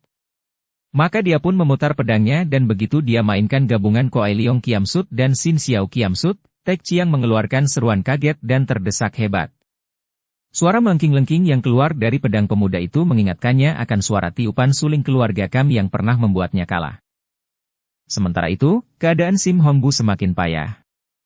Karena terlalu banyak mengeluarkan darah, orang tua yang gagah perkasa ini semakin berkurang tenaganya dan menghadapi pengeroyokan para perwira, biarpun dia masih berbahaya dan dapat merobohkan lawan yang terlalu dekat dengannya, namun dia menerima pula beberapa kali tusukan tombak dan tubuhnya semakin terhuyung-huyung.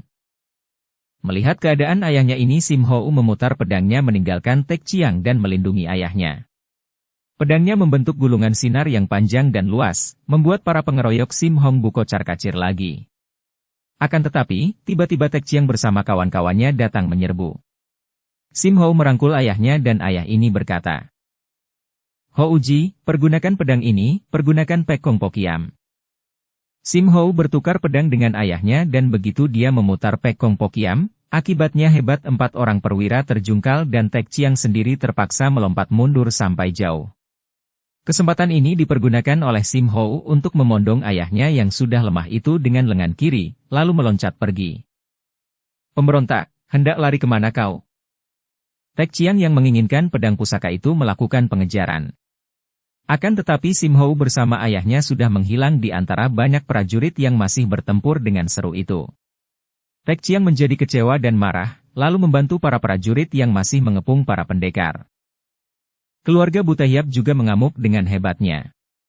Pendekar yang sudah tua ini lihai bukan main, bertempur sambil tertawa-tawa gembira. Juga 4 orang istrinya adalah wanita-wanita yang hebat. Tang Chun Chiu yang dahulu terkenal dengan julukan Cui Beng Xian Li, Dewi Pencabut Nyawa, bekas istri tokoh keluarga Chu yang lihai, kini biarpun sudah berusia 60 tahun, masih ganas dan lihai. Juga Cucui Bia yang bekas Niko itu pun mengamuk di samping suaminya. Putri Nandini, putri Nepal yang menjadi seorang di antara istri-istri Buta Hiap juga mengamuk dengan hebat. Wanita ini pernah menjadi panglima Nepal dan memang sejak dahulu ia bermusuhan dengan pemerintah, maka kini ia memperoleh kesempatan melampiaskan dendamnya dan mengamuk, membunuh banyak sekali prajurit yang berani mendekatinya. Istri keempat adalah seorang bongkok bernama Gancu yang juga lihai sekali. Nenek ini pun mengamuk dan keluarga Bu yang terdiri dari 5 orang ini telah merobohkan puluhan orang prajurit pemerintah. Selain keluarga Bu ini, juga para pendekar yang tadi tidak dapat dibujuk oleh keluarga para pendekar Pulau Es mengamuk. Termasuk di antara mereka ini adalah orang-orang Pek Lian Pai, Pat Kua Pai dan Tian Li Pai yang sejak dahulu memang merupakan musuh-musuh lama pemerintah. Perang kecil itu terjadi di hutan cemara dan biarpun ratusan orang prajurit pemerintah roboh dan tewas, namun satu demi satu para pemberontak itu dapat dirobohkan karena kehabisan tenaga atau kehabisan darah dari luka-luka mereka. Mulailah sebagian dari mereka mencari jalan untuk melarikan diri. Karena melihat bahwa perlawanan mereka akan sia-sia saja, di antara mereka itu pun mulai menyelinap dan mencari kesempatan menyelamatkan diri dari pembantaian para prajurit. Akan tetapi Buta Hiap bersama 4 orang istrinya tidak mau mundur selangkah pun. Buta Hiap yang sudah tua itu agaknya tahu bahwa usianya tidak akan lama lagi dan dia memilih mati sebagai seorang pejuang yang gagah perkasa. Agaknya 4 orang istrinya itu amat setia kepadanya dan juga berpendirian sama maka mereka pun mengamuk di samping suami mereka itu, sedikit pun tidak ingin mundur. Akan tetapi, seperti juga para pendekar yang lain, tenaga keluarga Buta Hiap ini ada batasnya. Biarpun banyak sekali prajurit yang roboh tewas di tangan mereka, akan tetapi saking banyaknya jumlah lawan, mereka pun mulai kehabisan tenaga dan mulai terkena senjata lawan sehingga luka-luka. Bersambung ke bab 24. Dukung kami dengan subscribe, follow, like, komen dan share. Terima kasih.